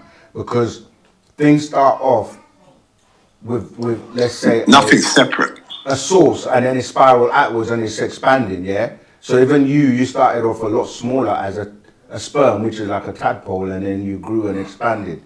So we have the all as individuals, and then when we come together, we become a dual verse as opposed to one universe. So two of us will be dual verses. Individually, we're universes. But then when we get to a point where there's so many of us, we start to say that we are multiverse. Yeah? And the word, because English, some words don't need to have an S to be plural. So when we say omniverse, we're now saying that it's got to a point where we can't even count it anymore. Like, it's beyond counting, because it's like bubbles, you know, like you have a bubble, a bath, and you have lots of bubbles that are all connected to each other, yeah? Now imagine that, and all of that is inside what we call the all expanding, because every one of those universes, dual verses, triverses, multiverses, and omniverse are all still expanding, because everything is growing, yeah? So when we say things now, like you said, can you make things or create things? Yes, you can, because you have creativity, and as God, you can create. However, the all expanding is the best English rendition of what we would say pa-pa-ut. See, by just changing the language, you're now dealing with tones and vibrations that you're not bringing into English that is limited. This is why we say, the master says, like, he has to bring things from outside of what we comprehend as people, places, and things. And then he has to lower its vibration and bring it to information. So out formation becomes information. And even that is still using English. But we're using the best English words to describe what has been perverted and brought down to the point where people are just saying, mere God created everything. But we know God are within the all. You see, and God's make mistakes and God's create things from things that already exist. I hope I'm not losing you. Kind of, yeah. But no, I do grasp it. Yes, I do. Okay, if anything is confusing to you, just ask again or like rephrase it so that we can But yeah, basically you can't add to the all because where you're gonna get it from, and you can't take from the all because where you're gonna put it. We are part Okay, of, yeah, I get that. Energy is neither created or destroyed. Yeah, but what I'm saying is like so like magic. So like, can we? I don't know if conjure is the right word, but can we just? Yes, who you can. see her. Right. So again, even though you say you get it, if I say to you that there are beings outside of what you know as people, places, and things, that they created the state to put things inside, right? So what people are calling magic, the word magic comes from magi, right? Which is really dealing with seers or people that they're knowledgeable in how to bring about things like from like alchemy, for example, right? So what is appearing to be magic is science. It's just having the know-how to do what people are calling magic. Like, for example, in the Bible, they were talking about miracles and things like that. But today, what they were calling miracles have been done scientifically and been done by illusionists that are the magi of those back in those days. So magic is not what you think it is. It's having knowledge of science and how to do those things. Like, for example, walking on water would have been a miracle back then. But now, if you know how to levitate, then you can levitate and walk across what it will look like you're walking on water. And to do that, you need to understand what your parts of your body, such as your appendix and your tonsils, and how these all are important to be able to do that. You see what I'm saying? To levitate. So, yeah, what you're calling magic, like, it's not. Do you get what I'm saying? Yes, but what I'm trying to say is, so can I just make things appear, or can I not? Do you understand? Yeah, yes, you can, but you have to know how. This is what illusionists, they do it all the time. Like, I mean, like without the alchemy, but because all the elements is in the air. Because if everything holds the whole and everything is the whole, I can just from the air, I can just make like I said. Because what I'm saying is, this is why when you start looking at gases, it's being able to transform base metals or being able to transform elements from one state to the other. You see, so you get to a state where even what you're calling the atoms, when they're being observed, they behave differently to when they're not being observed. So in order for you to manifest things, what you're doing is you're doing it through your mind. Like you're mentally, because everything you see around you that's physical came by way of someone's imagination or mental power to bring it about into the physical.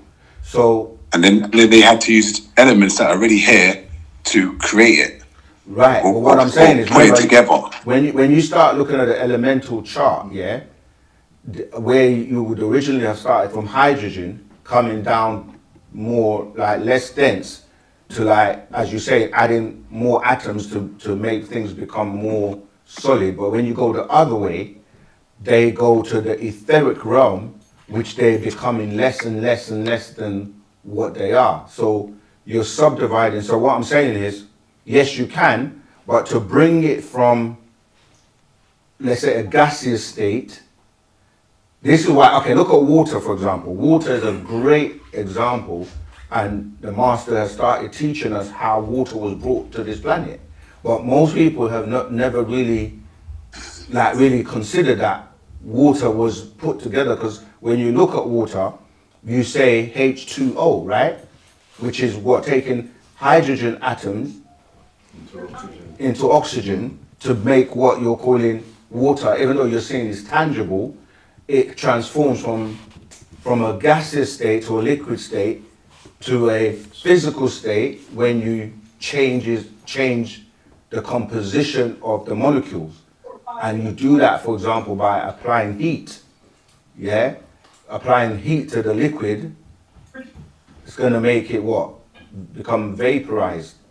And then you apply, going the other way, it becomes cold and becomes solid. So it's what you're doing to it that is making it transform to what it becomes. Like your body, that's why we say transform yourself inside out, outside in. Because you've got to go back the other way to where you came from as an etheric being without the physical body, but you still exist. So people say soul and spirit.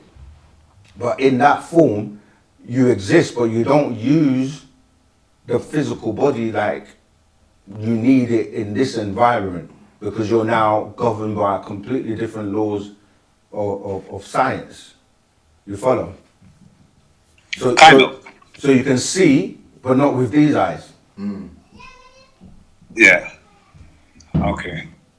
I know it's a lot, but this is where we have to keep probing and studying till it's clear in our mind's eye. Yeah. And we've got a part called the mind's eye. Okay. Yeah. So what's my next question?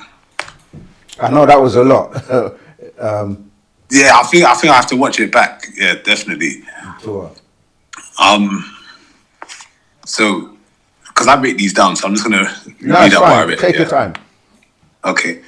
When we pass away, can we wake up as a different alien, as well as an animal species in a different dimension, or is there a process, and is the process of self-mastery, and if you get to a certain level of mastery, can you transform into these beings at will? And if so, is there the process of like transforming painful? Yeah. That might lot. No, we get it. This is what we're all trying to attend. And the master gives it to us by just telling us about who he is and where he comes from, and like the different beings that have elevated to such a state that they are Riskians, but then you have those that are higher than that, become pure Etherians. And when you're a pure energy being, you've mastered how to transform yourself throughout the nine ether, or 9 realms. So yes, you can personify at will. This is why he explains in the Man from Planet Risk book that they've evolved to the point where if they came here physically and you tried to shoot them, or they will just let you, because they're not attached to the physical body, and they know they can just reincarnate again. Like Lucy in the movie, basically. Yeah, the movies try to take the information and put it into some kind of visual way of explaining it, but then turn it all Caucasian, or you know what I mean? Just it's them. They depict themselves as being those powerful beings. But yeah, Etherians are beings that have got to such a high state that what we even call technology is so primitive to them. What we like, they've found a cure to what we call death. Yeah. So it doesn't matter to them, because they can just reincarnate. They can be in many places like we are as well, multidimensional. We can be in many places at the same time as fractals. Because once you start to realize that what you're really dealing with is energy, right? You're not as attached. The things that make you held down to the lower vibrations and the lower realms is attachment to physical things that make you more dense. So even with the science of the ancient Egyptians that were talking about the ma'at, weighing your heart against the ma'at feather. These are, some of these are symbolic stories to explain things in a simple way, but you become light, you become a light being, which means that you're not held down to the physical. Hence why when we cross over, as you say, because we're just transforming, we say when you get cremated, that you're burning down the physical that's holding you to this realm. And so the essence of you is lighter to travel as a light being. And a light being is an etheric or Etherean, you see, but we're being taught things and brought, like I was saying, affirmation comes to information so that we can get it. But once you're traveling in the other direction, you start to realize that you're so much more powerful. So when we start to look at our ancestors, like you said, Hika, Sia, and these are elemental beings that they manifest. Like you can get to a point where you literally think and it manifests. And this is where the Bible and the Quran concepts come from when they say Allah merely says kun fayakun, and which translates as exist, and then it comes to life. We can do that. Or like feeding the thousands of one bread, maybe. Yeah, that's alchemy. That's what we're saying. And the character that they're saying did that, studied in Egypt and learned under the great teachers like Tahuti and so forth, and learned the science of alchemy to transfigure things. That's why even the whole crucifixion story, the master broke it down, that he was able to transfigure himself and to look like someone else, or to transfigure someone else to look like him, and to command. I've seen my sister do that because she's like a medium, and like when she does like summon people and whatnot, her face slightly changes into resembling the person. Yeah. That the master teacher taught us that women shapeshift constantly anyway. Yeah. When they're going through their menstrual cycle, when they're pregnant, they can shapeshift. And these are all things we are able to do but have forgotten and need to be, taught again by the one who knows. And so none of those things that they tell you now, reptilians shapeshift and they have a cloak to cover themselves to give you the illusion that they look like you, I mean, as in humans, and then they can, transform themselves. I remember I used to watch, what was that series where they used to, they brought it to the... Yes, do you remember? There was she used to transform into anything. And I used to think, like it would be nice to have that power. And I think even in the Avengers, is it Avengers? They got that, the sister that also can transform into. So these are things that we can do, but we've lost the knowledge, and you have to be worthy to be given that type of power, because it can be misused in the wrong hands. But yeah, these are everything you're saying. It may sound a bit far-fetched or far out to people, but this is stuff the master has been teaching us, and he's like, I'm going to teach you guys how to do teleportation, how to do all these things that, you might look at as being very, very complex and advanced. But there are things that we can do.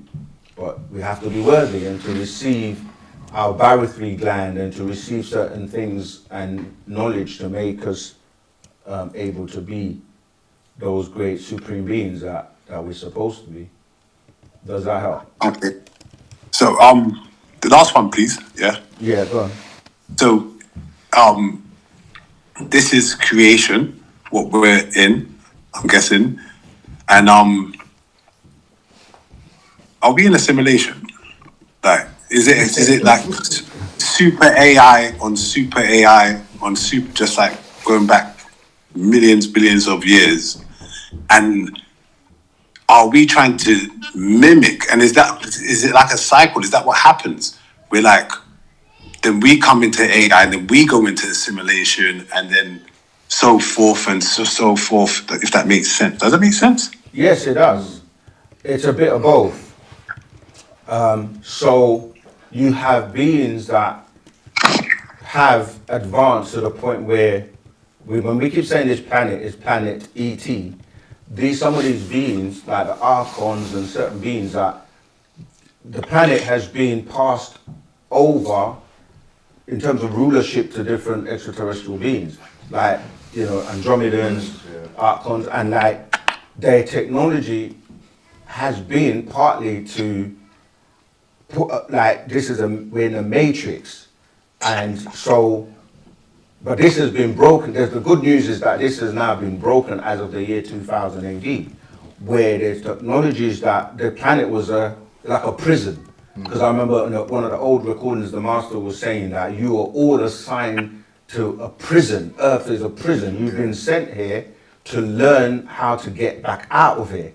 And so, because when you were outside of it, you didn't have the discipline, and you disobeyed basically the elders, and you chose to come here. And so they were like, all right, I kind of like feel that. I feel that. Yeah. right. So yeah. So you've come here, and now you've got to work your way back and learn to be allowed back out.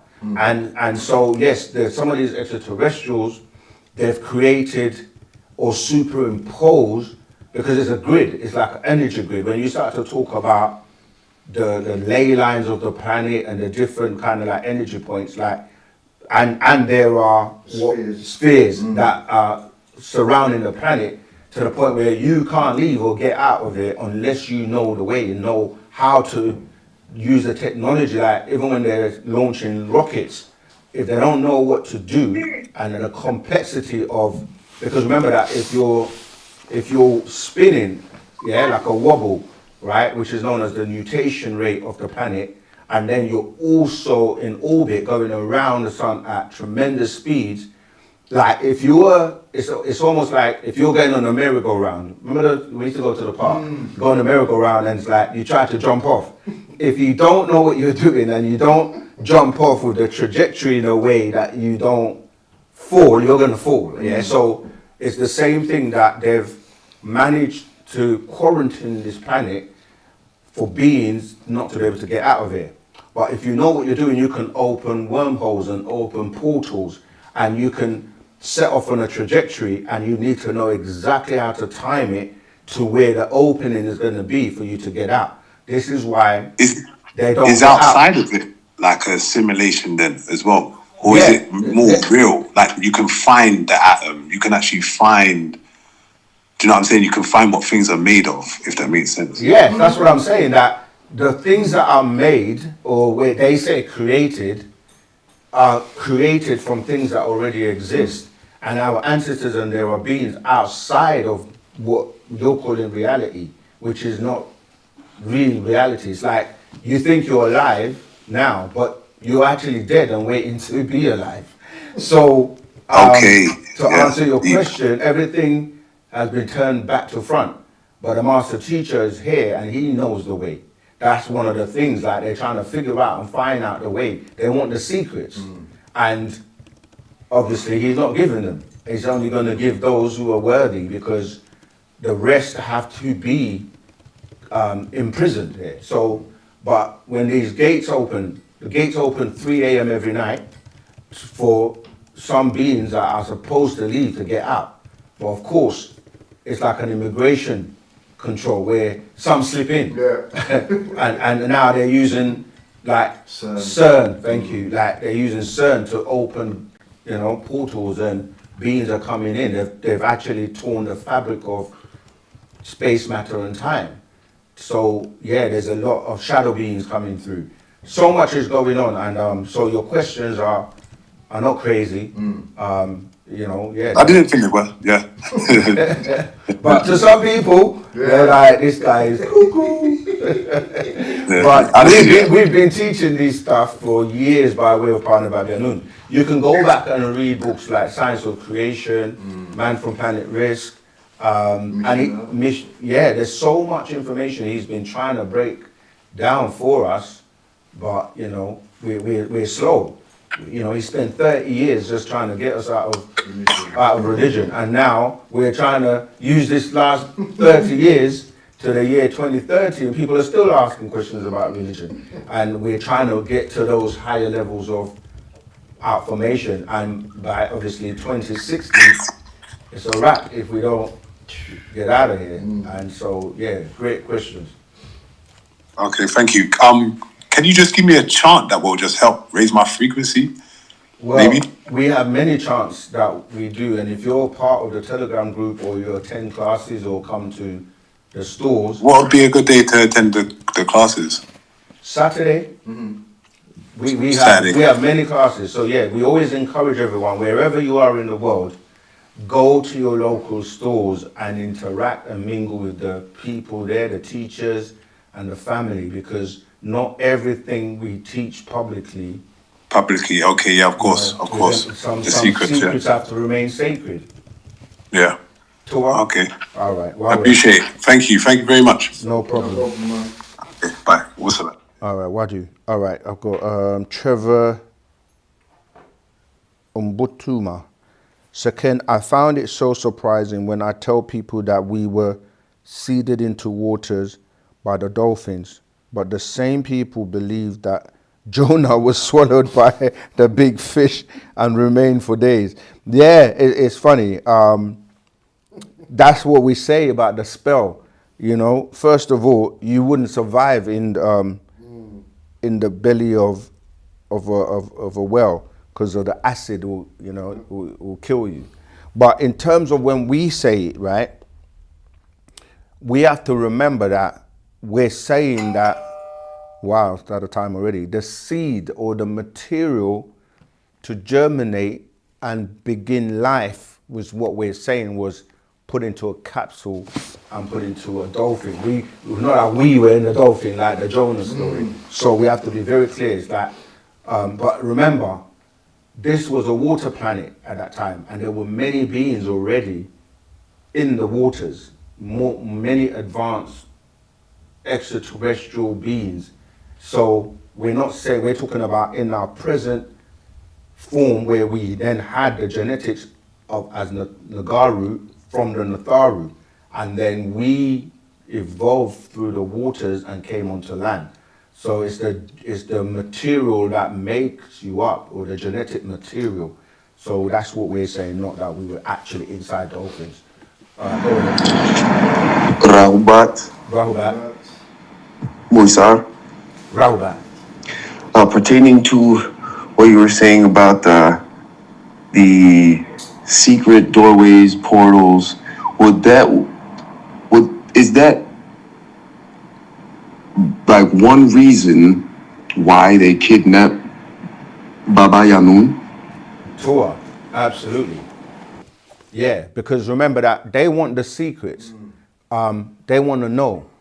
If you even go back to a lot of remember the people that run the world, they are referred to by many names, many titles, and they enact some acts by way of the Masonic rituals where they're talking about getting the secrets, you see, and the one that knows the way, like if you're trying to get out of it, if you have been imprisoned by way of being quarantined on the planet and you're trying to figure out how to get out and you don't know how, no matter what you try, no matter how much crafts you try to build, you just don't have the technology.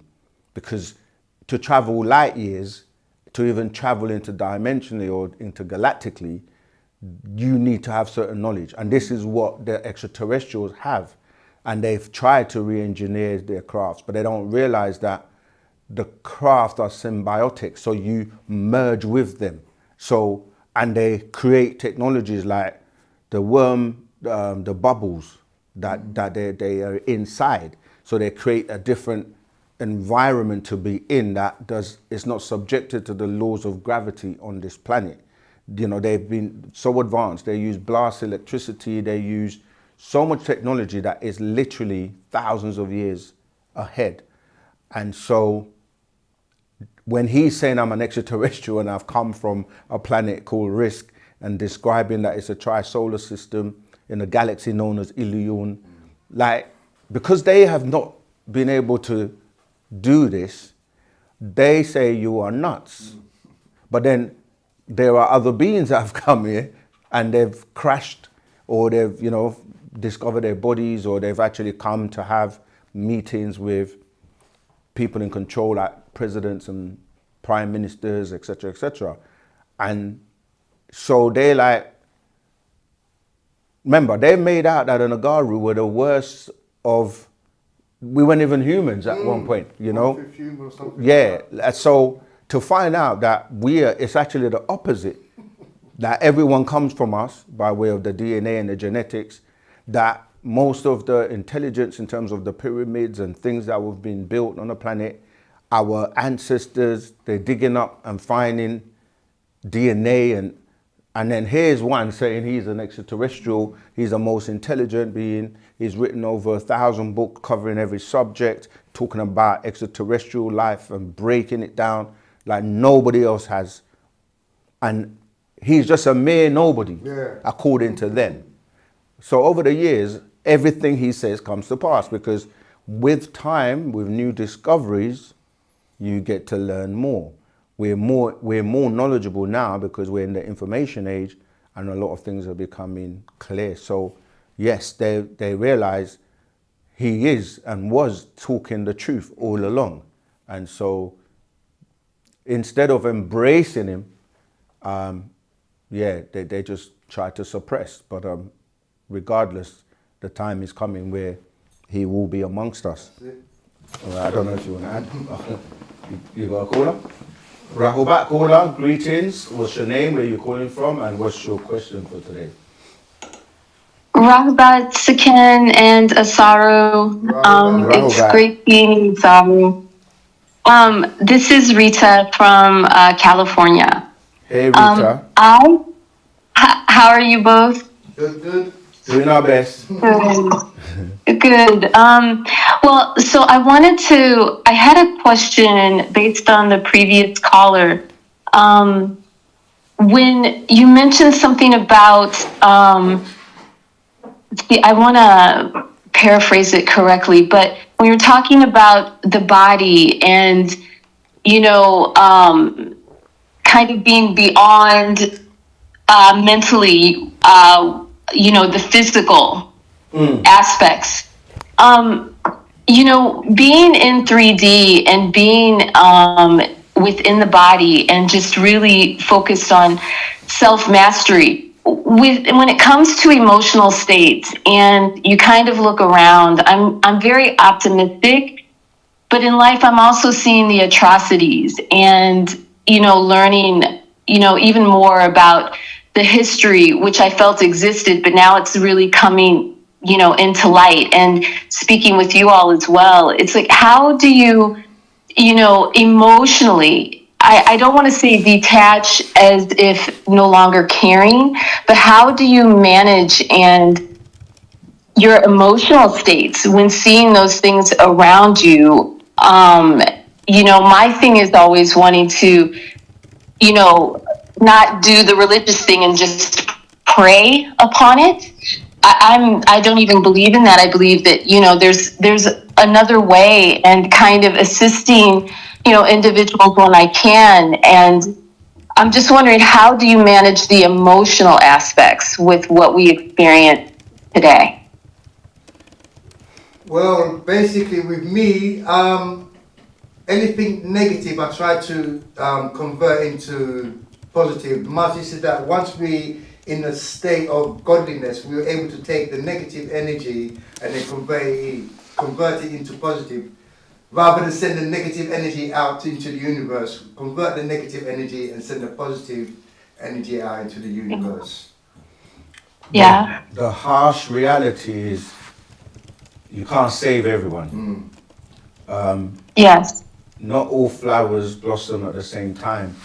And we have cycles that come about that some beings and things have to become extinct. It's the natural rule of nature. Yes, you can have compassion, especially if you have a soul. you have empathy, Yes. you want to save everybody, you want to help everybody. But you have to remember that not everybody wants to be saved. Yeah. So you're faced with a dilemma that you do your best, and that's all that one can do.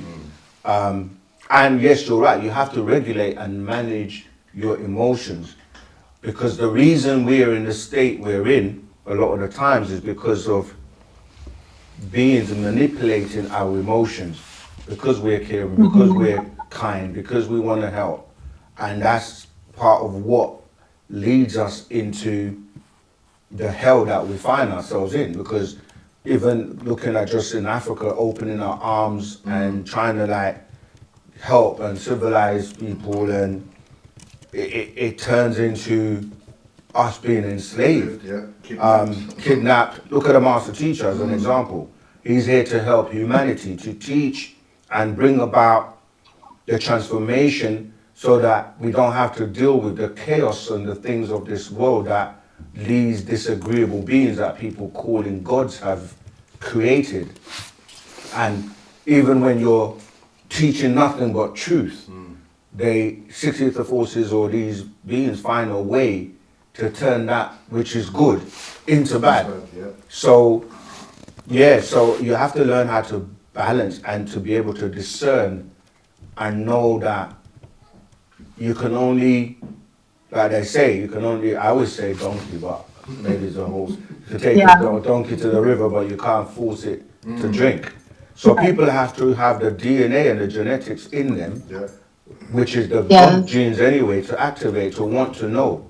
And you know quite quickly, because you have those that, like in the Matrix, the character that was like, he was given the opportunity to be unplugged from the Matrix and taken into Zion, to a place that is meant to be peaceful and whatever in reality, and he chose to sell out to the agents just so he can have steak. And he was eating the steak, saying, I know this is not real, but ignorance is bliss.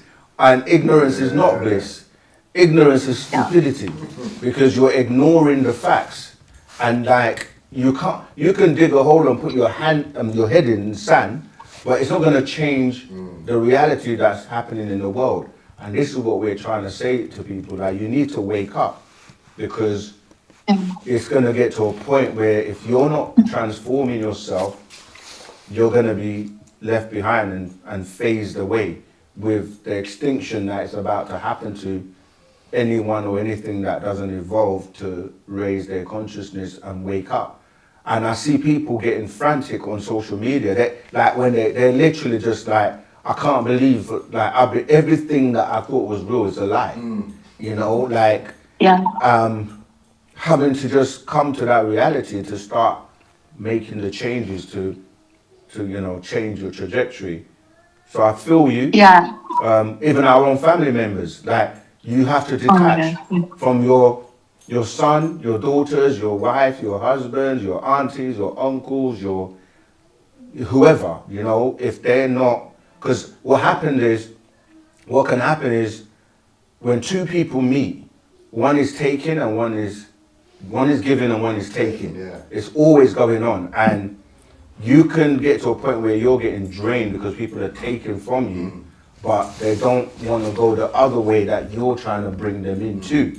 So even our ancestors, this is why they gave us a mind, because the mind is the middle point by where they can affect us to affect our surroundings, but they don't want to come down below that. So we have to raise ourselves to use our minds to connect with them, and then they can pull us up. But they're not coming down here for us to pull them down to this, you know, this crazy place that we live in. So it's all about how you look at things. Is the glass half empty or is it half full? And like you say, I like to be optimistic, like Asaru said, just focus on the positive, do the best you can, help those you can, and realize others are making the choice for themselves not to be helped, and then you just have to show them a shook from a distance. Yes, and you said it perfectly. With regards to family members, especially, I think, I want to share this information. I do recall when I became vegan in 2004, it was one of those things you want to shout it from the mountaintops. But I learned progressively that, just keep doing what you're doing. And what I noticed is that in that silence, people started asking me what I was doing after years of just sticking with it. I was teased and harassed during that time, but we've all walked through that. Yeah. Yes, I mean, even by my parents, they thought every day they thought I was dying because I was just eating, carrots and all of this kind of stuff. And, but I do, see now, like there's a sense of urgency. And as the feminine, I've always been, I think as most of us have, been that one that's been on the outskirts, like the rogue one, what would call the anarchist. But my thing is I was just seeing things differently. So now at this point, I realized that the religious programming it's so deep. And when you see it in your family members and they still tell you, yes, they see what's happening with their children or whatnot, but they're going to pray about it. I'm like, seriously, what are we doing? So it's a thing where I'm trying to manage it, because I often was thinking, with how I manage this and the emotional states, does that keep me from, mastering self and even rising to a supreme being status? This is where the quote, be in the world but not of it, comes to mind. Yeah. Because you can be around people and help people, but like you're really detached in terms of like your emotional investment. Not to say we don't have emotions, but it's energy. And that energy can be pulled, and we say energy in motion. That's what we say, emotion. So it is a skill to learn and practice, to balance, and to be, like I say, be able to come to a point where you can help them, but know when the cutoff point is, so that they don't drag you into their mayhem and their chaos. And like you do get caught up, because you end up being around them, partaking or being present in their conjuring these, disagreeable entities and forces. And it's a shook. Divine love means that we will try our best to help whoever and everyone that we can, but we just got to know when to let it be, leave it alone. When we can't save everyone. As much as we would like to, Yes, that's understood. Well, power attack to you both. I greatly appreciate a lot of the Are you in information. You are in the Telegram group, right? Yes, I am. Okay. I am. I'm in the Telegram group. I was looking at it today. Okay. Wow. Yeah, because we keep it going in the Telegram group, so you can always ask any more. Okay. Yeah. Awesome. Yes, I've just been viewing for now, but I'm definitely participating and attending, the classes and working on the courses, and I am so in gratitude of what you all are doing. I really do appreciate, love it. Yeah, for the master teacher. we have to always, remind everyone that, he's phenomenal. I've never seen an expression of love, true love, as the master teacher has shown, and that is definitely a supreme being that, we're aspiring to. So thank you. All right. Yes. Well, Tautak, Ashok. And touch Atira Afo Wadu. Okay, right, let's see what we've got in the chat. Good to see you, Zamal Freedom for the Master Teacher. That's Twam Buttery, if I'm pronouncing it properly. Dr. York talked about how to meditate, the do's and don'ts. Can you explain, please? We'll come back to that. We have a live caller, Rahubat caller. Greetings. What's your name? Where are you calling from? And what's your question, please? Royal. I'm calling from Atlanta, Georgia. Rahubat. Rahubat. My question relates to the different types of books that you can buy. You got some Rocks. You have some actual facts. You have a lot of different types of things that you can order. And I wanted to know what are the different meanings of, like, what's actual facts? They consist of what? The Rocks of the what? I'm new, so I kind of want to know what I need to order and not get confused in what I'm ordering. Right. I mean, you can order any of them and it's fine, because we have to go through all of them, as many as we have access to anyway. But the Pataruk are like the way, our culture, how we live, and you know, everything like by the guidance of our ancestors, Natharu, Pa-Natharu, and Pa-Yanun. So there's no kind of like black and white. It's like, this is how we live, this is what you're supposed to do. The actual facts are more like dealing with subject matters and giving you facts that you can research, that, you know, maybe in the public domain other people are, you know, talking about, but the master will give it to you in the most direct, factual way. And then the other category is the master's secrets. As the name goes, he's the master teacher, and he has secrets or information that is not readily available to everyone. And then as he puts it out, you start to find it from other people.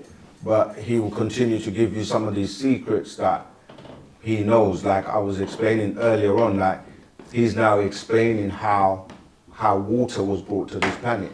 And I remember years ago when he was trying to explain water to us, in saying that water is always going home. And we didn't really, or at that time, didn't really fully understand it. Like, if you put water in a container and try to restrict it, it doesn't matter how long you keep it there, it will find its way home. And it was like, home where? And it's like, home back to itself. Water is always going back home to itself. And he's explaining how water came here by way of like some of these asteroids. And I used to also ponder over the word hydrogen, because you hear hydro and you hear that hydro is relating to water, and hydrogen is abundant throughout the universe.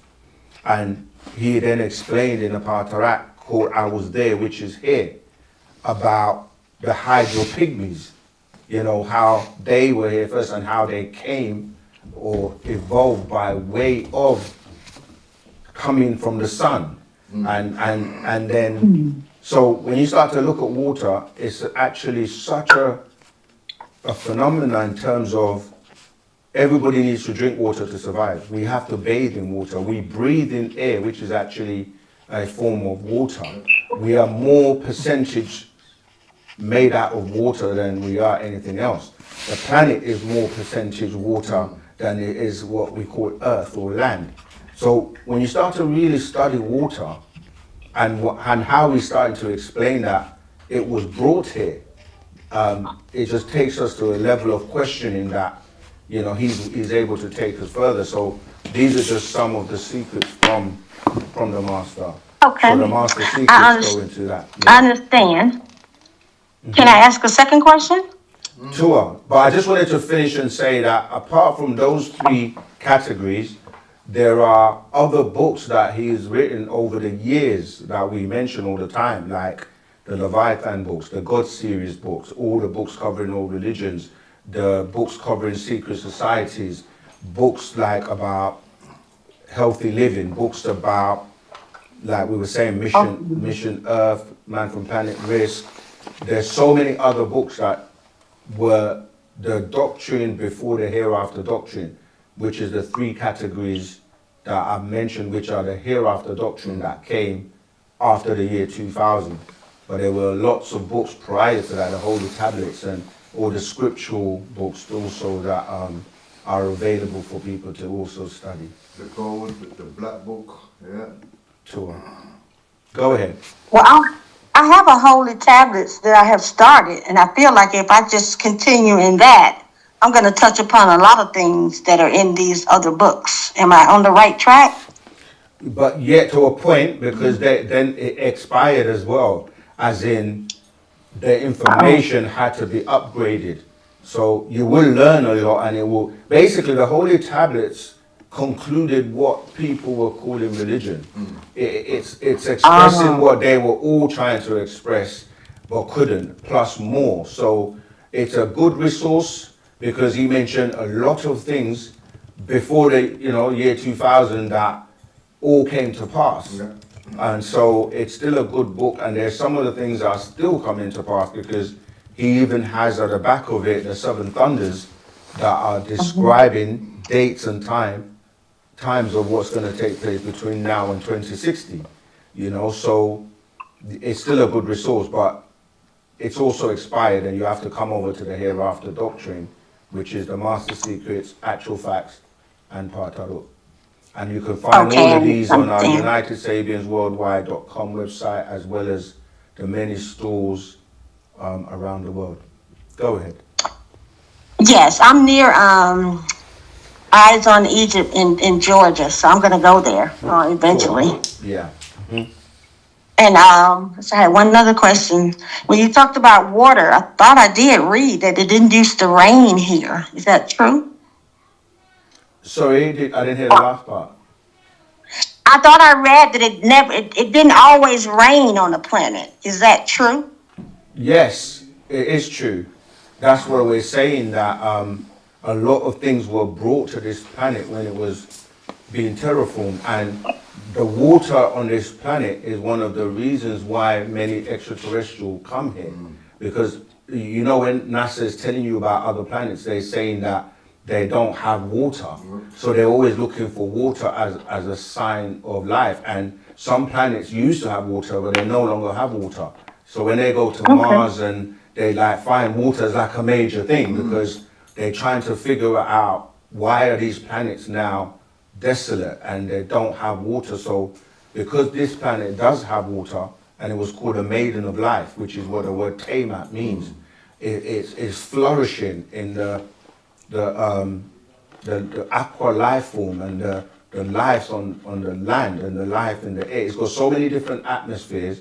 It's so rich in so many things that extraterrestrials seek it out. And so yes, water is a very, very valuable resource. And without water, there's no life. And where there's water, there is life, even though it may be microscopic. And that's how things then evolved. But yes, even like when you read in Genesis, where it's talking about, it says that the Spirit of God was hovering on the face of the deep. That's when this terraformation was also taking place, where the dust from the meteorite and the catastrophe that took place on the planet brought a dust cloud to cover the sun rays. And so they knew they had to clear the dust cloud away to allow the rays to come through, and then that then created the atmosphere, because the sun rays evaporated the water to form what people are calling the firmament and the different layers of what we're calling the sky. And then, that's how life started to flourish, because once the sun was able to heat the water, then, life started to evolve. And the 3 words, Tamaray, relate to that process of you need the Ta, or Pata, which is the earth, and the Ma is, or Mu, is water, and the Ray is the sun. So once you have these 3 elements, you're able to create or germinate life. Well, that certainly makes more sense than what you read in the Bible. Yeah. I know I came through all of the religions for the most part, and the last one was the Hebrew Israelites. I Right. did learn a lot in there. I learned how to read the scriptures, but I was still fascinated with other questions that they couldn't answer for me. Yeah, and now we're I trying had to bring all of us together. In fact, thanks for reminding me, because I want to show you this this poster called "We Are Family," where this is what it's really about now. Whether you're, you know, a Christian following, you know, Malcolm X or Martin Luther King, Yahweh Ben Yahweh, Farrakhan, the Honorable Elijah Muhammad, Garvey, Marcus Garvey, Dusali, Haile Selassie, you know, Father Divine, all of them. The Master put this out years ago, saying we are family, because it's about coming together, not about our differences in terms of our dogmas of, you know, what the books that we follow, what we, you know what I mean, know more than the other person. It's really about us coming together and uniting now. It's about, you know, unification, because like it or not, these beings have been, they basically rewrote things, and for the last 6,000 years has just caused us to divide. And we just got to put all that aside and come together as one. We welcome the Nation of Islam, we welcome the Hebrew Israelites, we welcome the Israeli church, the Christians, the Muslims, Rastas. We welcome everyone. It's about love and unity, and that's what Partner Babylon. He's the only person I know who actually put out that type of olive branch to everyone to say, look, let's come together, because at the end of the day, we're one. That's pure Ashok. To us. Well, I know that we're coming together, just not fast enough for me. Yeah. I'm 69, and it took me to 69 to even hear this doctrine. Wow. So I can understand some of it. Yeah, you do not sound like that at all. And it's I know, actually, everybody said I sound like a little kid. But it's actually balanced, the 60 from the 90 but I see you leaning to the 90. You're transforming from the 60 to the 90. Yes, I am. That's great. And listen, when I first heard it, it just resonated with me instantly. I didn't have to go ask anybody. I didn't have to go find a book on it. I didn't have to find anything on it. It was instantly within my spirit. And I just welcomed it. And I've been getting so much information and between you all, YouTube.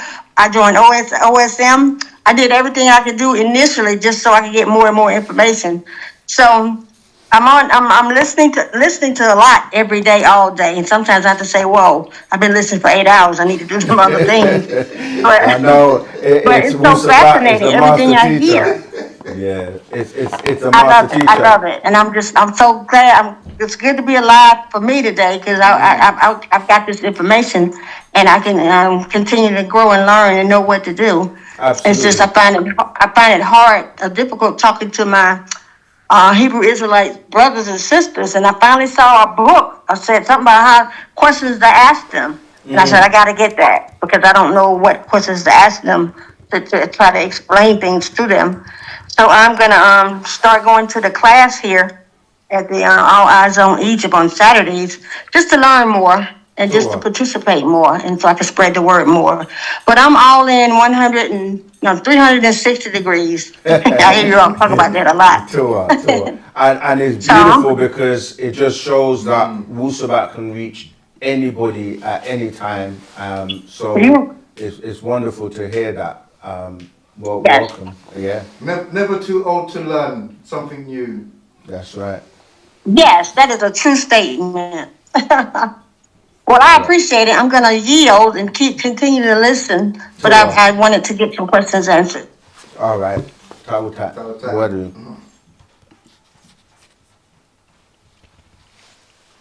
Okay, people are just talking. I'm trying to see if there are any questions. My question is... You got a question? Good evening. My question is God an illusion, as we may assume? Would you say it's God an illusion? Yeah. Good evening. My question is God an illusion, as we may assume? I didn't get that last part though, but God an illusion as we may assume? Assume. It's God an illusion as we may assume. Yes. It depends. The word God is a spell in itself. It comes from the word Gott, from German, and the word Gad. Gad actually it means demon, from the word Shad, where you hear El Shaddai, where that Shad, Gad, is a demon. And when we say demon, we're talking about some of these demonic extraterrestrial beings. So, but you're given the illusion that he's good, where the word good becomes good. And when you look at the word good, G-O-O-D, right? And when you look at the O, it's a zero as well. In maths, you're taught if you have two zeros, one of them, you can cancel it out. So if you cancel out one of the O's in good, it becomes God. And they give you an impression that he's good, that this God is good. But then you say, what does he do that is good? And you start to decipher that there is nothing that he's doing that is good. It's just that you've been programmed to give him credit for everything you do that is good, or that the people you know that do that is good, such as the doctors that will operate on you and save your life, and you will say, thank God. But it wasn't God that did it.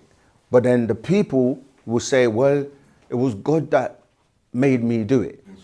Yeah, that God was the one that was controlling the arms of the doctor to do the operation. This is the type of lame excuses that people make, because you're like, if he could do all of that, why doesn't he just click his fingers and do it? Why does he have to go through using someone else's hands to do it, to get the glory? So what we're saying is, when you start to actually just be objective and don't follow anyone, just get the book, read it yourself, put good on one side, put bad on one side, and put all the things that God is doing that are bad, and all the things that he's doing that are good. And I guarantee you're going to find the list of bad is going to be so exhaustive, and you are not going to like what he's doing. The gods of the Bible and the gods of the Quran and the gods of the Talmud and the gods of the Hadiths and the gods of these religious books is bamboozling you. Flesh eaters. Yeah, so we got one more. Lakula. Rahubat caller, what's your name, where you calling from, and what's your question, please? Right about you, sir. My name is Ahotep. My name is Ahotep Sahotep, and I'm calling from Pontiac, Michigan. Rahubat. Right about. And I have kind of like a two-part question. Okay, the Natharu, what planet are they from, and how do the Natharu look? Oh, wow. Well, we've been given pictures by Panda Babyanun in the books of Riskians, and we've been given pictures of Etherians. We've been given pictures of some of the Anunnaki, but when you read like Zohuti's vision, and when you break down that, we don't actually really see anything, because what we see is around us is an illusion. It's based on light being reflected from our images backwards to give us what we see. So we don't actually know, but because Panda Babyanun is here, and he is one of those ancestors known as the Natharu. He's a part of that Council of Nine and the beings that he has manifested, or we say incarnated, in this form to show us what they are like. And so that's the best we can give you in terms of he is an example of those beings. But when you look at him and look at us, we are a reflection. This is why when you read the Bible, for example, and it says God made us in his image and his likeness, even though that was referring to the Anunnaki and the Pleiadians, right, where they were the image and the likeness the nature of the beings that made them. For us, we're in the image and the likeness of our ancestors, so that would be the best image that we can refer to. This is why when you're worshipping any image, even though it says do not make any graven images, when you're worshipping in religious context, you see that everyone has God in their image and their likeness. Apart from us. Apart from us, who then worship everybody else's image and likeness. So yes, that's the best we can give you in terms of the Riskians and the Etherians. And once they're able to become at the stage of an Etherian, they get leave to personify at will in any shape or form they choose to. So, Right. Does that help? Yes, thank you, and I appreciate it. I really appreciate it. Okay. The second question. Well, actually, those were the two questions. Okay. Wabe. Yeah. Thank you. No problem. Na'ut Shakal. All right. Running through, scanning through to see if there are any questions that we. Is it for sure that the 144,000 will still be alive till then, or will they be resurrected if dead, and will they be saved on the year 2030? The 144,000 are around now, and we're talking. It's not that far. We're in 2026. 2030 is only 4 years away. So yes, the 144,000 have already been or are being put into the list that the one who knows, Parnabab Yanun, he knows. And so this is where the work comes in, because no one can be sitting back in their laurel and thinking that I've made it, I'm one of the 144,000, because until that time, you're not going to know. Until you're told or chosen or made aware, you just have to do your best. But it's not even a competition or trying to be. If you are, you are. Do you know what I'm saying? It's like he says in the Golden Children part of that. Don't try and claim it. Don't try and be something that, if you are, you are. If you're not, you're not. And you still benefit, because people try to make it into like a competition. Like, I want to be the one of the 144,000, or I'm one of the chosen, or I'm so special. And the reality is that if you do that, that's what that might be the wrong thing to do. So if you just live your life to the best of your ability by way of Power Tarot, you're going to benefit and have a better life anyway. So it's still great, but don't try and force it or claim it. Yeah, if you're alive, you're alive. If you're not, you're not. If you're not, somebody else may be the one that's chosen. And but as far as the seats are concerned, there's a seat designated for each person, and if they don't make it, that seat may be empty. Did you have a? Okay. All right.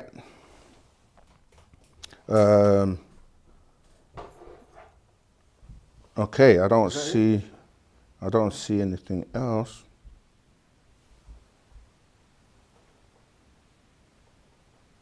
Don't forget, like, share, subscribe, comment. Oh, someone says, Mr. Millionaire, I was banned from the Telegram for asking about Agatha. I don't think that's why you were banned. You don't get banned for asking a question. It may be something else, but just like Cain that was banned from the garden, you can come back with a better offering. Sometimes when people get banned off, it's not the end. You can come back and be make a better offering, come with a better approach. If there was something you did and you feel you can rectify it, then yes, come back and you'll be let back in. All right, folks, we're about to land the craft, and it's been a pleasure having you on board. And until next week, same time, same place, we want to say Ashuk, Shook, and we want to thank everyone that supports us. Don't forget, support the t-shirts. Oh yeah, we've got a competition. Well, not a competition.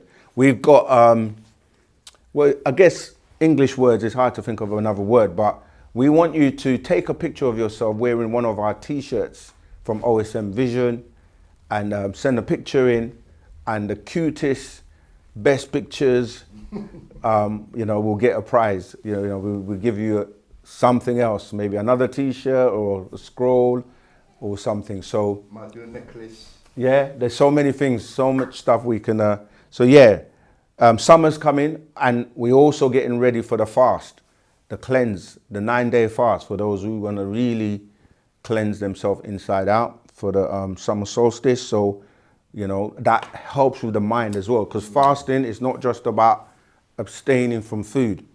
It's abstaining from everything, you know, and some may even want to abstain from social media, because that's a big distraction in itself.